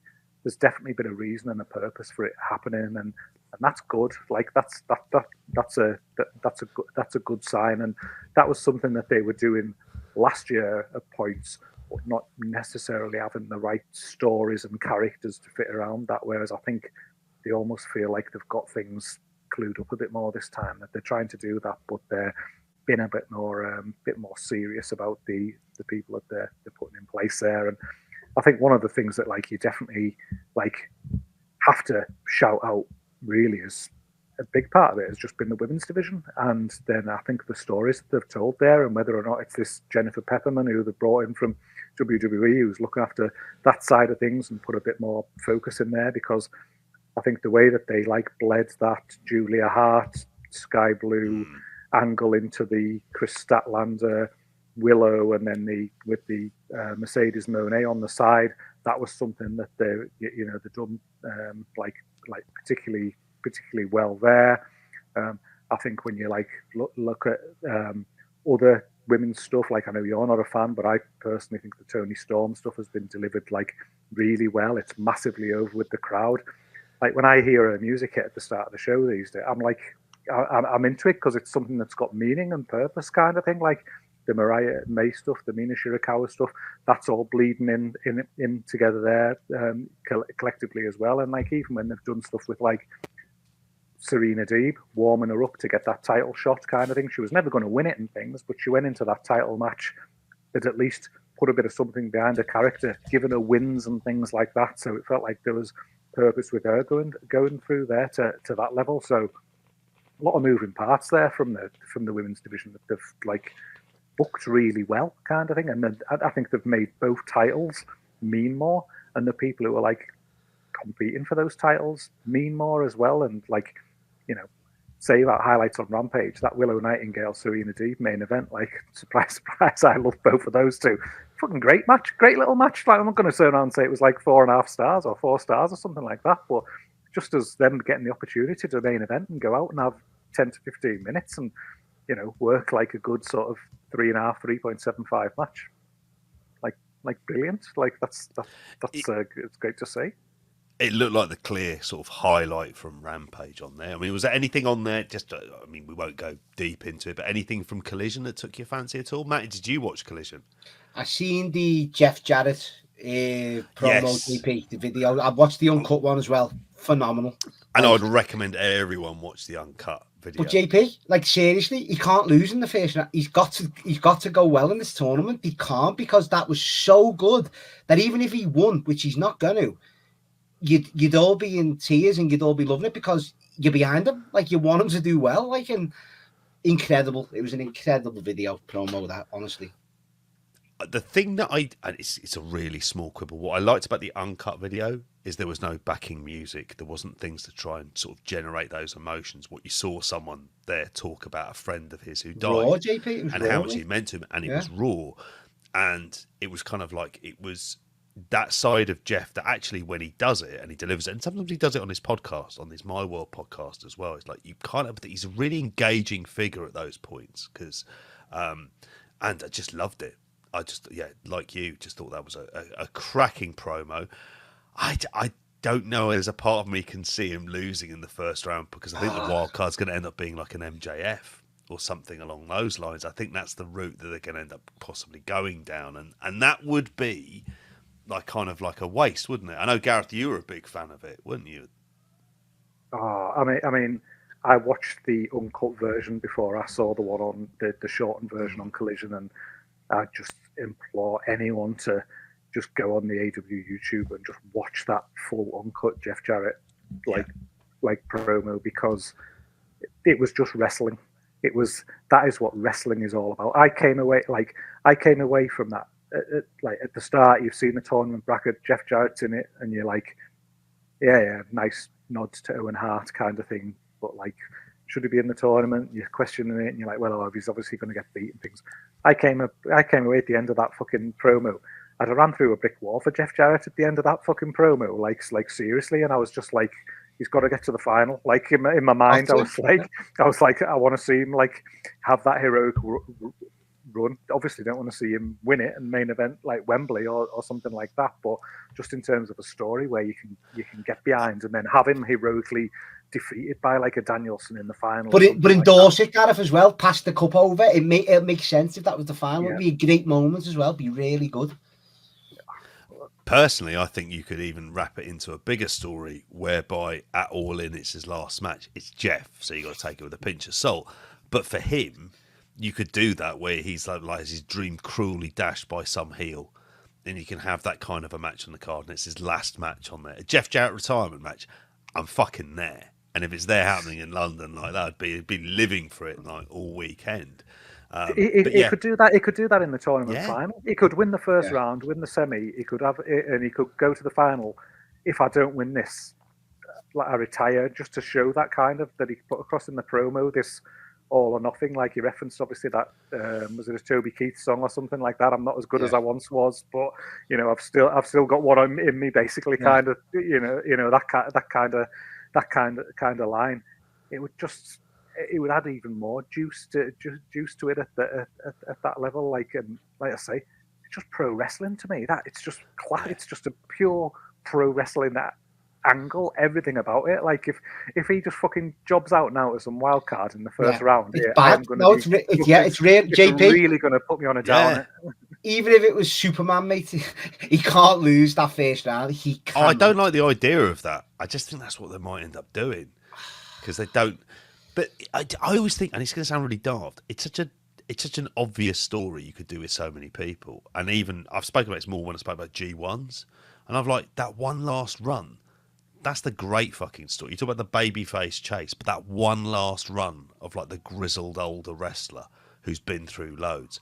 That is, when I think of it, it's like a lot of the times it's criminally underused because it could be used so many times to kind of justify what would be people who've been primarily seen as mid-carders to get like a big title shot on a show that kind of means something, and they don't do it. I mean, I always thought that about Tomohiro Ishii, which is have a G1 where he gets to the fucking final, and all of a sudden it's like everyone wants him to win, and yeah, he doesn't have to win, but that great run would be something that the crowd would be kind of like utterly invested, like this guy's giving it one last go, you know. And I think with Jeff as well for tournaments, that stuff, like it's an even better storyline that you can kind of like. But he's that much of a pro, JP, and the fans are that smart to it that he'd be the biggest babyface in this tournament as well. You know what I mean? It totally works, and blading and every single and in the final, you can picture that him and Danielson in that final. You can just picture it, can't you? Both 100%. Busted, like going all out. The fans into it. Look, I've even got shivers there. And this AEW talk about, they should be doing this. Genuinely should, and it'd work so well. Pass over the cup, endorse Danielson. Go on, you're off to Wembley for the title. No. I'm sorry, I love you though. We don't want to. don't want to. But you just know though, if this was the storyline and this was how it was all laid out and things like that, you just know that on the day of the show, Jeff's and Tony's here giving it the old. I could maybe go over here, you know, like look how well this storyline's done. I could headline Wembley, kind of thing. You know, Jeff will be there working till the very end, trying to change the plans to get himself the big gig. But I'm fucking, I can't believe it. I'm all in on a Jeff Jarrett Owen Hart tournament run. Who'd have thought it? I've always been on that Jeff train. I've always wanted to believe in this run and this being possible as well. And I also have to say that I'm not saying Jeff Jarrett's retiring. That's a dangerous guy, or from in-ring action. But I thought it was interesting he was hosting the pre-show with Renee Paquette and RJ City last time. And I thought that is the kind of role that he really should be in. An elder statesman who's been all round, who's got that kind of experience. That's kind of the position that, you know, dare I say it, you'd want people like that around. And he's like perfect for that role because, my God, he's as experienced as anyone when it comes to kind of like wrestling promoting. But yeah, great stuff on with Jeff this week. I always love saying that phrase. Was there anything else from Collision that kind of took your fancy? Anything else that you feel that was like kind of like worth kind of going into? I thought Will Ospreay, Brian Cage had a good match. Like, it was good Brian Cage. It was Flippy Doo TNA champion Brian Cage. That was the part that we had on there. What's the other stuff we had? There was a video package with Mercedes Moné going to CMLL, but I'll maybe talk about that in a little bit.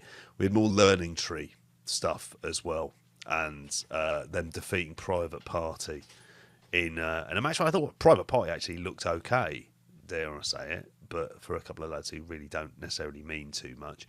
But it was all setting up the everyone's favourite trio. It's all about the trios at the minute. There's a lot of like emphasis on trio stuff on Collision, and that might explain why it's very much a bloody B show. But there was what was it? You had Samoa Joe, Hook, and Katsuyori Shibata like coming in to challenge the Learning Tree to a match at Forbidden Door, and nothing says interpromotional matches than the Learning Tree versus Samoa Joe, Hook, and Katsuyori Shibata. So it's why the concept came into place. It was what we all thought about when Tanahashi first mentioned it. For fuck's sakes. So yeah, not really. If you know, I've got him down on here, and it'll be one of the last points when talking about AEW. But maybe there is a hero out there. There is someone who can kind of remedy it. Not according to Tony Khan, but I hope this is one of the great works in modern history. But he has said that he's never met or talked to Shane McMahon. He's talking about him like he's Jeffrey fucking Epstein there. It's like cool your jets there, Tony. Because of a story that had gone out there that described here on the Wrestling Observer that former WWE employee and occasional wrestler Shane McMahon had thrown feelers about coming out to AEW, which apparently this was a quote given to Dave Meltzer for the newsletter this week. I've never met or talked to McMahon in my life. In there, and this was something that was mentioned on Grilling JR. Again, talking about him like he's Jeffrey Epstein. Like, this is really bad, isn't it? It's like, but then he was saying that what was it? Conrad Thompson was saying that they thought that McMahon had reached out to AEW wrestlers to discuss the idea. I mean, lads. I mean, when we're talking about the end of WCW a little bit later on, JP, but it'll just be even more bizarre than him turning up on the last night show, wouldn't it, if he turned up on fucking Dynamite and started him and his old SmackDown co-GM, Daniel Bryan, getting back together as a tag team, old WrestleMania tag team partners there. Like. Only you could remember that. Yeah, it was like, that was a thing. Daniel Bryan's return match after years, him and Shane v Kevin Owens and Sami Zayn, wasn't it, at WrestleMania? So, JP, it'd just be the most bizarre thing, but I'd want him to be in worker mode, wanting to get in there on every show. Wrestling like so Will. Imagine him against Ospreay, JP. Come on. Right. His dad sacked him. Talk about Billy Gunn not selling for his kids. His dad sacked him, intimated he'd never be able to return. By the way, got paid $800,000 for the privilege of what appeared to be one match at the Royal Rumble, which the reason of which, and I think, Benno had mentioned this before, because he had said that he wanted to win it. He wanted to win it. Yeah. Like, ballsy booking from Shane there, isn't it? Like, fucking hell. Imagine him v Darby Allin, though, JP, in a street fight. who's top and who there in that one? I'd watch it. Any more team matches, Gareth, for you? I'm missing out on. Hechicero. They want to see Shane on the mat with Lee Moriarty, though.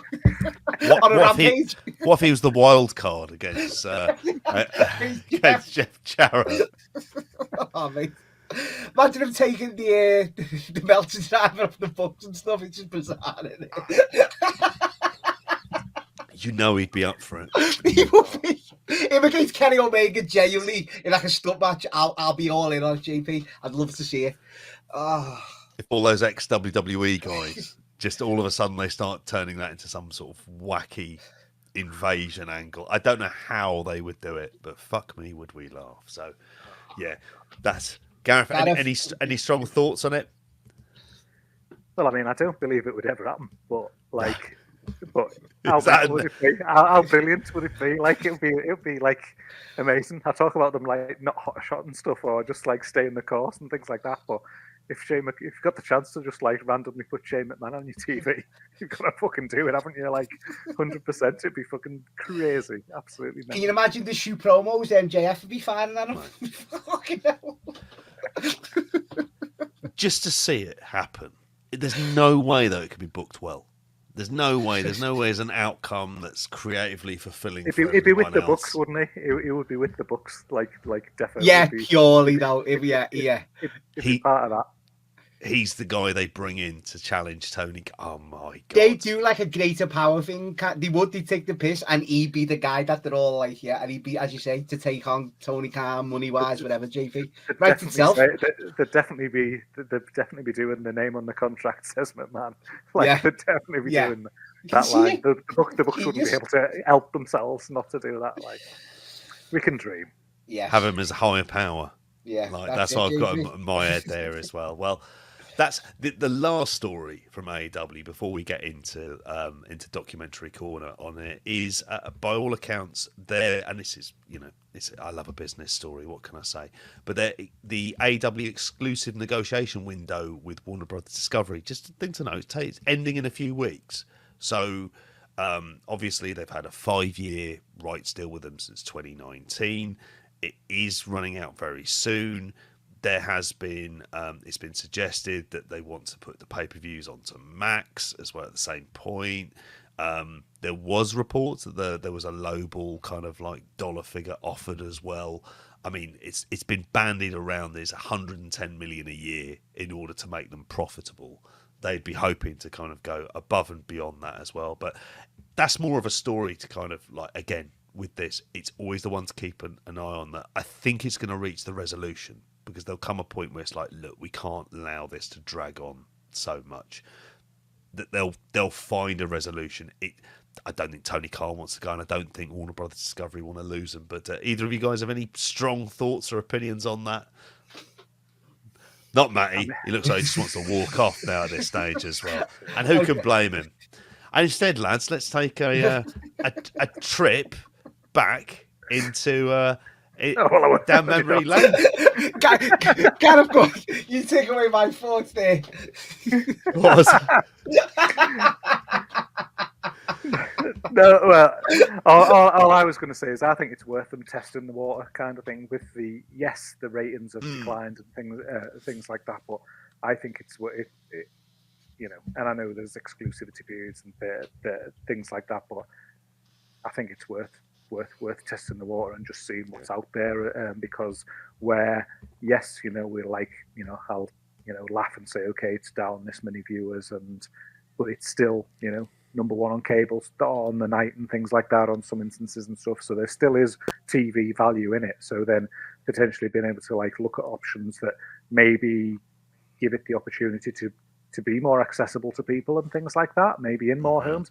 That's the way how you drive more eyeballs onto the product. So if Warner Brothers are going to lowball you, well, maybe is there a, you know, similar offer that's going to open the door for you to be seen in more homes and seen by more people, that as a long-term business plan possibly might be, you know, more effective for them to, you know, to do that, even if it's something that's like a shorter term deal or something like that.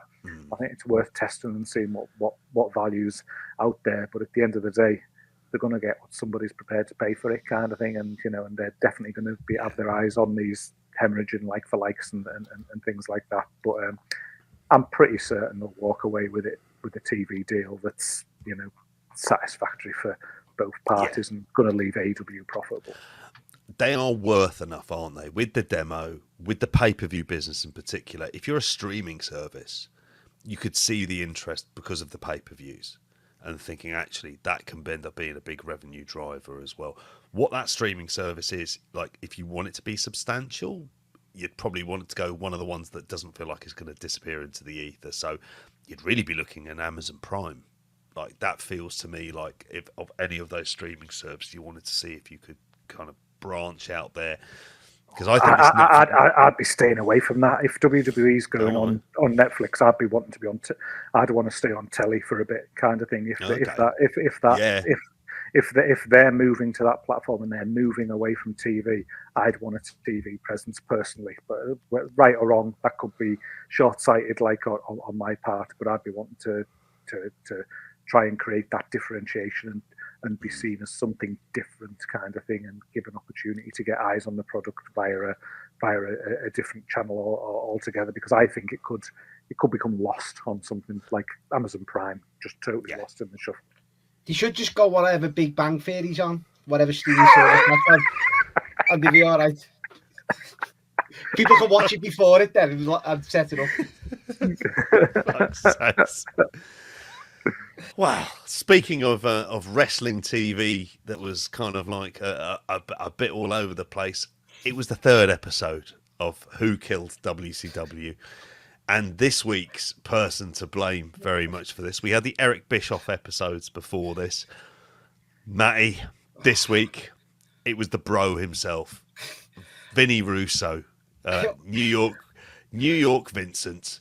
And my God, blaming the barman of the Titanic, though, JP. Let's be honest. Like, it's not, you know, it was already. You know what? To be fair, JP, obviously, once again, gotta say, like, it's the focus of the show, isn't it? Say it all the time, it's JP. all the Vince Russo one. Considering we lived through it, we've read every book, we've watched everything. I'm still fascinated by this show. Like, that's the biggest fucking compliment I can give it. I fucking love it. I'm gutted it's the last one next week. I want to see more of it. It's brilliant. But yeah, I mean, some of the stuff this week, JP, I mean, like, he was standing up for himself, but like, you know, Goldberg, basically, like, he was the one who said, like, he's the reason why it died, and really doesn't like him, does he? Called him a shit stain, called him everything, but this was the one where it was like, yeah, he was the focal point, Russo, of like all the daggers were getting through at him, like for sure. But and it does and I have to say, as an episode, it does a good job of like kind of setting up who he is, where he comes from, and his background. I mean, it's thinking about, for those, like, you know, from a dramatic perspective, you don't want to make the assumption that people know who Vince Russo is, how he ended up being paid the money he did to kind of save it as well. And I don't know, maybe it's just me, but as soon as you start hearing him say the word bro, he may as well have "I am lying" tattooed on his forehead. I thought he was toned down a bit, JP, on this, though. Overall, he was definitely toned down. He was at the beginning when he was talking about things that were palpably true. I have a journalism degree. I worked for WWF. I was Vic Venom in WWF magazine, and I wrote for the TV, and I was burned out, and WCW offered money. All of which I think, yeah, that's true. I can believe that. Then at that point, you start to hear a lot of bro, and then you go, okay, here we go. All right, this is the bit we've been waiting for on this as well. I mean, Gareth, what did you make of this episode? What did you make of him? I mean, I've been loving this series, like same as what Matty said there. It's obviously it's a story that you know inside out, but I think it's been so well done, and the talking heads, everyone that got involved in it, and things like that is fantastic. So just genuinely been enjoying it, and it's one of those, like, obviously, you know, I'm not the biggest Russo guy in the world, sort of thing, but like, you know, at the end of the day, like when he was hired, it was the right appointment at the right time. You know, it was like Matty says, we lived through it, kind of thing. The idea of Vince Russo jumping from WWF to WCW at that time felt big, and it felt like a big get for WCW and things, because he had been, you know, recognized as being someone who was pretty central to, you know, what some of the positive shifts that have been happening in WWF at that time in terms of writing and things like that. So I think that's something that's, I don't know, people forget. People almost just like, oh, Vince Russo, and just treat him like a joke from the off. But he wasn't. He was. This was a major serious signing, and you could totally see why WCW did it at the time, and you could see why there was a lot of positivity around it at that time. But what came with it was the expectation as well, and probably, you know, there was. I think while I think he's at fault for a lot of the problems, and you can see that in a lot of what we saw on this episode. It's almost like the tip of the iceberg for a lot of the shit that was going on, like behind the scenes already, and the situation that the company found themselves in already as well. There was stuff happening there that his you know, his feet, you know, his hands were tied in terms of things that he was trying to do. Did he try and do too much too quick? Probably, but then he's coming with a brief to try and turn around a product that's like in the decline. So he probably could have given a little bit more breathing space, and maybe a little bit of 6 months more to the likes of Hogan and things like that, as opposed to trying to just, you know, take a sledgehammer to it and just turn things on its head immediately. There could have probably been some sort of slower evolution with it there, but you know, as you can see here, just like a lot of the politics and things that were in the background, like hindering him. But I think you need a reality check in some instances, you know, where he tries to tell these stories of, I was turning it around, and I had this grand plan, and this was going to be good, and this was going to go. And then you see, like, in execution, some of the stuff that he did deliver, and they did highlight it on the show here, you know, Judy Bagwell's and all things like that as well. You're like, yeah, you had some good ideas, Vince, maybe, but you also had some fucking really shit ideas that were just not right for the time. And I think they do a decent job of highlighting that. But I think seeing some of the wrestlers, like some of them, you could see they did have an element of positivity towards him as well, and they did sort of like recognize the goods that he did for certain people there too as well. So I thought it was fairly balanced, you know, overall. Russo doesn't come out of it looking good at the end, but I definitely felt like they put like the picture across of, yeah, he was a piece in this bigger puzzle that brought the ship down, as opposed to it being Vince Russo killed WCW, as a lot of people want to say. Mm. But it's one of them as well. You might not, like you say, Gareth, you more than anyone probably, like, will not like his style of wrestling for sure. And that's, as you say, they just judge that before, like you're saying beforehand. But it's like he did have the right ideas, not maybe with the style of wrestling, with like pushing the young guys, focusing on them people who were sitting at home, people who for years were getting held down by the big stars. So I always think he doesn't get enough credit for that. And as you say, the politics was holding him back on that, but he still tried to push through it. Do you know what I mean? The Hogan stuff that come later on, he still tried. And I think his reputation for what he put on TV puts before him that, if you get what I'm trying to say. That always comes first, but I don't know. His biggest stuff. Sorry. No, you go on. I was going to is the biggest line in this, and again, it's something that he's said many times, like in the past. But then he talks about, being on the front page of USA Today, and him like with the David Arquette stuff, and him saying, "I write a television show," and yes, you do write a television show, Vince, but you write a wrestling television show, and I sometimes think that's the point that he misses. And like, yes, you can do these things to get eyes on the product and things, but at the end of the day, it's a wrestling television show that you're writing for. So there's a huge audience there, and especially legacy audience amongst WCW that he just neglected far too much. Tony Schiavone's fault then, anyway. That was it. I bet that's fucking news to him. But you know what is, JP, being honest, like, I know it's tied in with Ready to Rumble, and I'm not defending it because it is bad, but you'd put on you'd get like a bigger star, wouldn't you? You put on even like I don't know, whatever other actor you could get that was a bigger star. Right. You just put it on them for a week, wouldn't you? I know they featured that in that. They also featured it in that. This goes references a couple of Patreon shows. Not only did we review Ready to Rumble, but the WCW in the year 2000 stuff, which I know isn't necessarily all Russo. But there's the one where Arquette wins the title, and he goes to what's that one with all Elvis impersonators with Kevin Costner and Kurt Russell. That's in it. Oh, yeah, Kurt Russell's on a backstage segment. Like 3,000 miles to Graceland. One of them two lads. You put the title on them, I'm like, Russell's paid his dues. Kurt Russell has paid his dues. He was a child actor, for God's sakes. And he was a draw in the 80s. Like, just throw 5 million at Arnie or Stallone. Exactly. Yeah. Come and be our world champ for a month. Yeah. I think it's some of the stuff. I think this is probably the best I've seen Booker T as well. Like, just in terms of how he was. I'm not sure if that was a point when that you guys have mentioned already, but I thought he was, particularly when he's brutally honest about, like, why didn't you think you were going to get the title? And he's like, probably because I'm black. And you just think there would have been people who historically would have just thought instinctively no, and missing the point that everyone else could see. And the bigger issue that Russo could see, but then I think anyone could see this, which is you're going with the same cast of guys on top. They're all older. They're much less interesting. You need to push you need to start pushing some of these younger guys, which was obviously the problem that we all knew. It's how you go about doing it.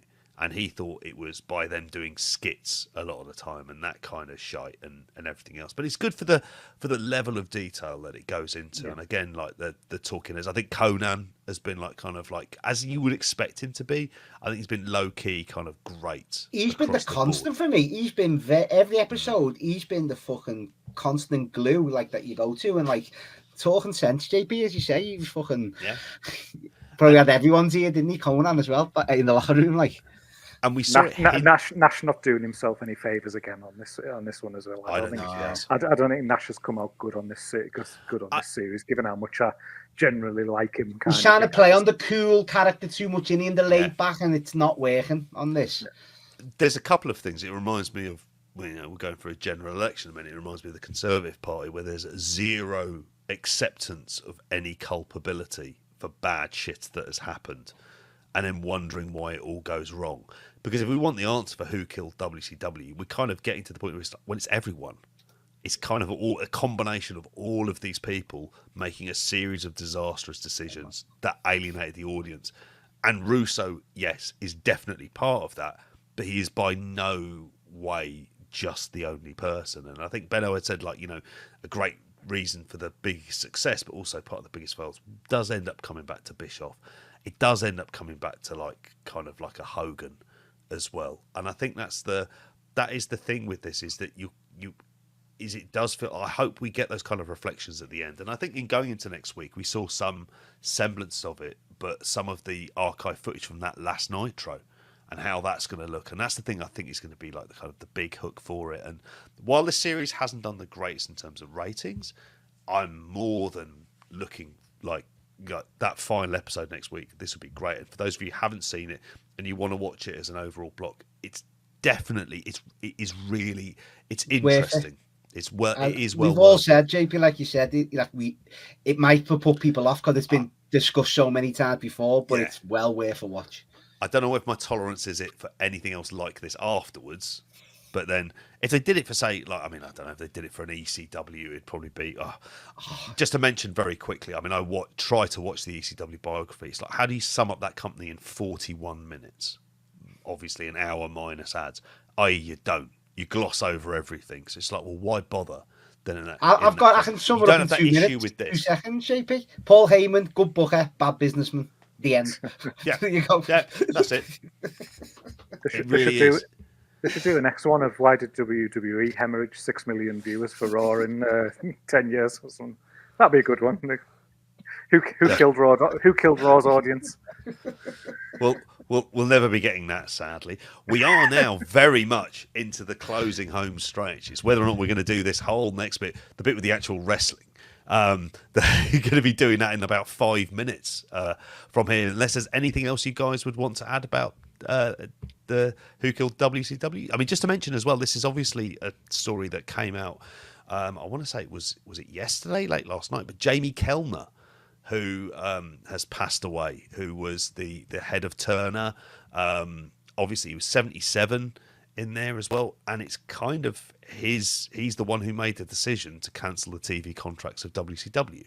So if you want to talk about who killed WCW, and you want to sort of like, the pedant might be, well, who technically killed them? Jamie Kellner did, and so yeah, he was he passed away as well, which obviously feels kind of like very timely when talking about WCW. And I think within TV industry circles, he was like kind of very much like this vaunted figure as well. So yeah, we're all really looking forward to that. I've got none of the other biographies to talk about, let alone the one about Rob Van Dam. I don't know how much unless it's going like what Rob Van Dam's been doing in his like kind of his Katie Forbes run, like that's probably like the bigger story for that stuff in there. But if you guys haven't got anything else, we're going to go into the wrap up of things, which I'm assuming you guys haven't seen any of. Would I be right in that?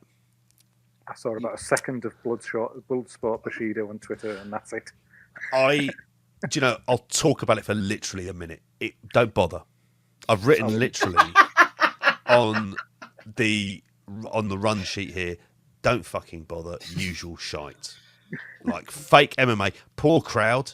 I love the intros. They introduced it like it was Pride or Ryzen, with people banging drums, Lenny Hart doing the voices, except they kind of kept on missing their cues when they were coming in. And they're doing this to like, Sumo Hall, which is anything upper tier, mostly blacked out. So I think they probably did less than 1,000 for it. And I mean, you've seen the John Moxley stuff. There's a part of me, I saw that spot is horrible. The one where he's getting the giant swing into the post. And I know, was he actually concussed? Is that the story? Because it felt to me like this was him selling, because he was cutting a post-match promo and everything else. And maybe I've missed something there. But yeah, there was. I wouldn't fucking bother. Like, honestly, it just proved it didn't. You had Quinton Jackson in there, and you had Sakuraba in there. And you would have thought for old-timey MMA fans, Pancrase fans, and you had Masakatsu Funaki in there as well. Didn't mean a fucking thing. Just didn't mean a thing. I just don't know who'd watch it, JP. Like, at this stage, like, who's that appealing to? Like, I don't know if there's people on our Discord who watch it. There probably is, but I'd love to know who and why. It works in its current format of novelty show that kicks off a series of big weekend wrestling events, and before a Mania, just because it's different and you can do a few kind of unique things, and it exists in that corner. But here, where in Japan, you see enough nostalgia shows, you see enough older guys kind of doing stuff, and it generally can draw a few fans in, and this just didn't seem to work. That's at all. what I mean, JP. You'd have to get the best of that world, wouldn't you? Or even like guys to just make an appearance. You'd have to make it seem extra special for me to make this thing even kind of work. So I don't know, mate. Don't know. Yeah, Sakuraba up against Satino Morella as well, which is just a wacky bloody match on that. So yeah, don't bother your ass with that. I mean, this is more of a news note because I haven't seen the matches, but we have got the semi-finals set for the G1 qualifiers in there. Interesting representation in here so far. So we have Yoshihashi and Callum Newman advancing. So it's going to be Callum Newman versus Kenta and Yoshihashi versus Tomohiro Ishii, and that's to get into Block A. So I don't know who of those four you're going to go with to be getting into the main block. Ishii, innit? It's got to be Ishii. Like, Fucking should be. Veteran, isn't he, of the G1, so he's got to be in there. Again, you could tell that story, maybe, the one that I say they should do. He's had to learn, JP, he should. He's got to qualify, and then he goes all the way. Exactly, you're right, mate. That'd be a good story. Intertoto Cup, basically. It's like when Zidane took Bordeaux there in 96, didn't he? And he was knackered for the Euros, and he was like, well, I'm not fucking surprised. But that's 70 games that year. Playing in like fucking early July. Did we play TNS, Gareth, one year in the first round of the Champions League? Like the first qualifying round. No wonder we got beat by Benfica in the last 16 or something. I knew a bloke who played for Barry Town, and they played against Porto away as well. Lost 8-0 away, might add. Was his name Barry? Because that would have been good, JP. Richie Kennedy. Okay. He played Palace Youth. Then he played for Brentford, got sent off on his debut, a bit of that, and then he went back to Ireland. And he's a personal trainer. He's doing all right for himself as well. Yeah. And he made a few quid. He seems all right with himself about it as well. He was filth because I played against him, and he'd fucking proper 2-footed challenges and the like as well. But yeah, good on you, Richie. So that's on one side of the block.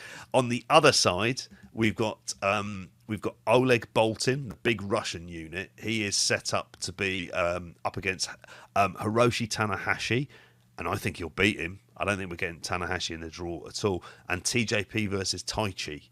And so the winners of those will be going into Block B. And I suspect, actually, that they might be going with Oleg Boltin, just because he's new, different, a unit, and they're desperate, and Tanahashi is not in any physical condition to do a G1. So I'm so naive, JP. I'll just say Tanahashi because he's got to be in, a G1. Will this be the first one he hasn't been in like years? This would be, it would be. Yeah. It absolutely would be. And I think that's when you kind of get to your one lot. You kind of think if you're physically capable of doing it, you think he's the perfect guy who's primed for that one last run in the position before he takes up more of a senior authority figure within the company and more backstage. But I don't know. The last few times I've seen him, he's just looked so like he's just not there. He can't do it, and it's sad. But do you want him to go through that kind of level of tournament? No Toriano as well, so you don't have that lazy match in there, which I think good. No night Here's off. a novel idea: why don't you fuckers earn some money?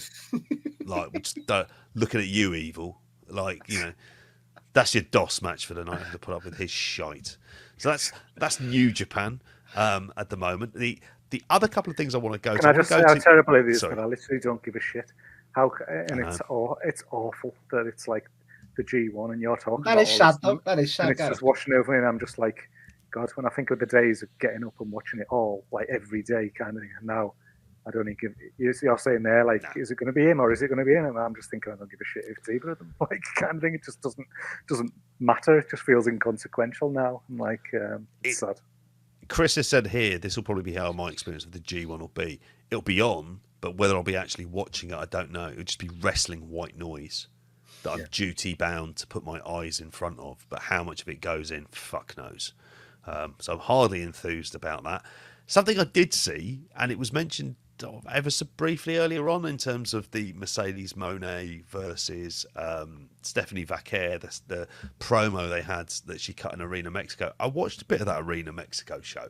It was the CMLL versus New Japan Fantastica Mania Mexico, which was headlined by Mystico versus Hiromu, which it was the 30th year of Mystico, so the second bloody Mystico match I watched this week. He's all over the fucking place now. I would say he's special, but he's like Brian Keith. He's never off the fucking air.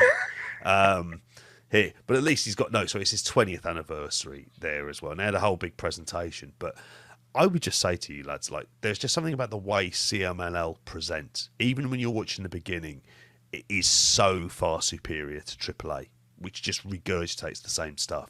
And they even had a drone on the outside of Arena Mexico as people are going in from like at the beginning, a bit of a pre-show, and it just goes all the way down to the guy who's talking, who's mic'd up, and then they're just talking to camera, and you just think that's the kind of like stuff that you think you really would like to see that from outside. That's the sort of stuff that AEW should be doing.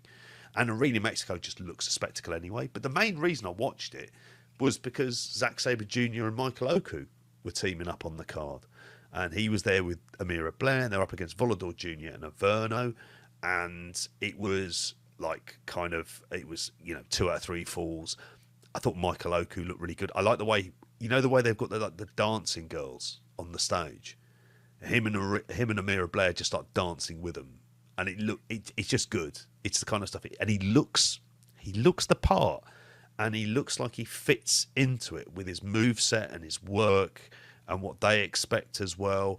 I mean, the way they set it up. I mean, Averno ended up attacking Volador Jr. after the match. Had a bit of miscommunication in there as well, and that was part of the story. And I just thought this was like a thoroughly decent match. It was more about Michael Oku than Zack Sabre Jr., who kind of fulfills the New Japan part of Fantastica Mania. So, yeah, I thought that was particularly good in there. And Stephanie Vaquer versus La Catalina, I thought was decent before then Mercedes Moné come out. So I would recommend that. And then finally, of the stuff that I've been watching, and I managed to squeeze it into that MLW Anniversary 24, which is on YouTube, from Centre Stage in Atlanta, GA, God's country, as me and Gareth would think of it as. Very Opera Cup heavy on this, so there was matches I liberally skipped through because I like fucking Bobby Fish versus Adam Priest and Davey Boy Smith Jr. versus Timothy Thatcher, which just looked like fucking snooze fests there as well. But Matty, that wasn't the big thing. There was one big thing on this show, and it happened towards the end. Did you see the angle? Did you see the show closing angle? It's a shoe pregnancy, isn't it, JP? It is. Selena De La Renta is actually pregnant, isn't she? That's the... covered it up well. Yeah. I've got experience with this, going in a minute. But it's the way the dress she was wearing, and it had it over. Yeah. You couldn't see that there was a bump. I mean, she wasn't sprinting to the ring, but she never does because she's always quite glam on all of these things. But they did the reveal right at the very end to Cesar Duran. It's like they've got ISIS there. They've got some Ricky Shane Page faction, Sammy Callahan, loads of various stuff, and then this whole Cesar Duran, Selena De La Renta stuff, which is it's great fucking fun. And they delivered this one backstage, not in front. It wasn't like they showed plenty of clips there as well, and a lot of historical clips. So they showed CM Punk in MLW, like early doors, him and Raven. Yeah, they were making sure they were getting all alumni. The lads. The MLW alumni, Terry Funk, Dusty Rhodes, like they had fucking all of those lads. Satoshi Kojima, obviously, but had all of that stuff there as well. And I thought it was like, I mean, the angle itself just makes me laugh.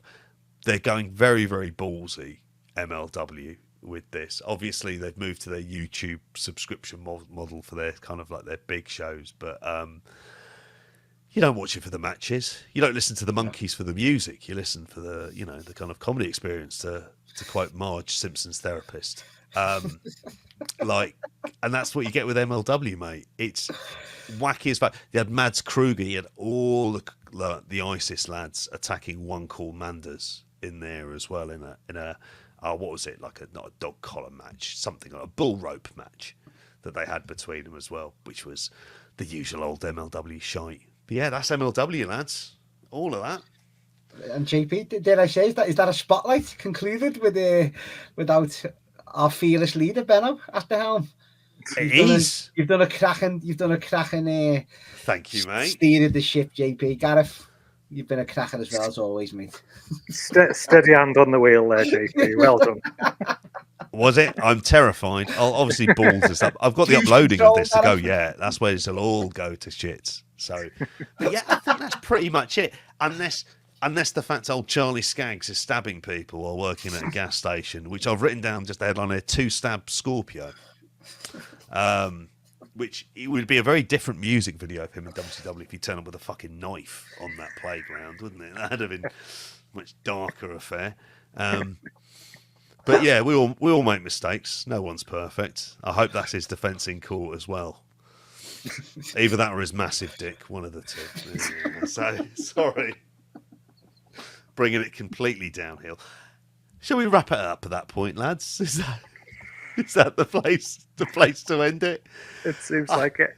It does indeed. So yeah, a quick reminder to everyone if you didn't see it on the pre-show as well. We're doing the charity stream with the Wrestling World Transfer Window on Saturday for a really great cause. I'll make sure we put the show links in the show description as well. We've got obviously we did the big beefy fucking mixtape in there as well at the same time. You guys are recording a new episode of Retro as well, so that'll be absolutely fantastic. And I'm sure at some point Benno will be chipping in with his adventures / kind of culinary tour of Toronto as well in the meantime. So if you haven't joined it, I would recommend joining the Discord because some of the pictures he gets in, particularly, and I know Gareth, you'll be doing the getting the old show image together on there. The one with him at the Bret Hart maple leaf on the Canadian Walk of Fame, like that appears to be like sort of a photo for the ages for that. If you haven't seen that already, so yeah, that's pretty much it, lads. Is that it? Should we get the fuck out of here?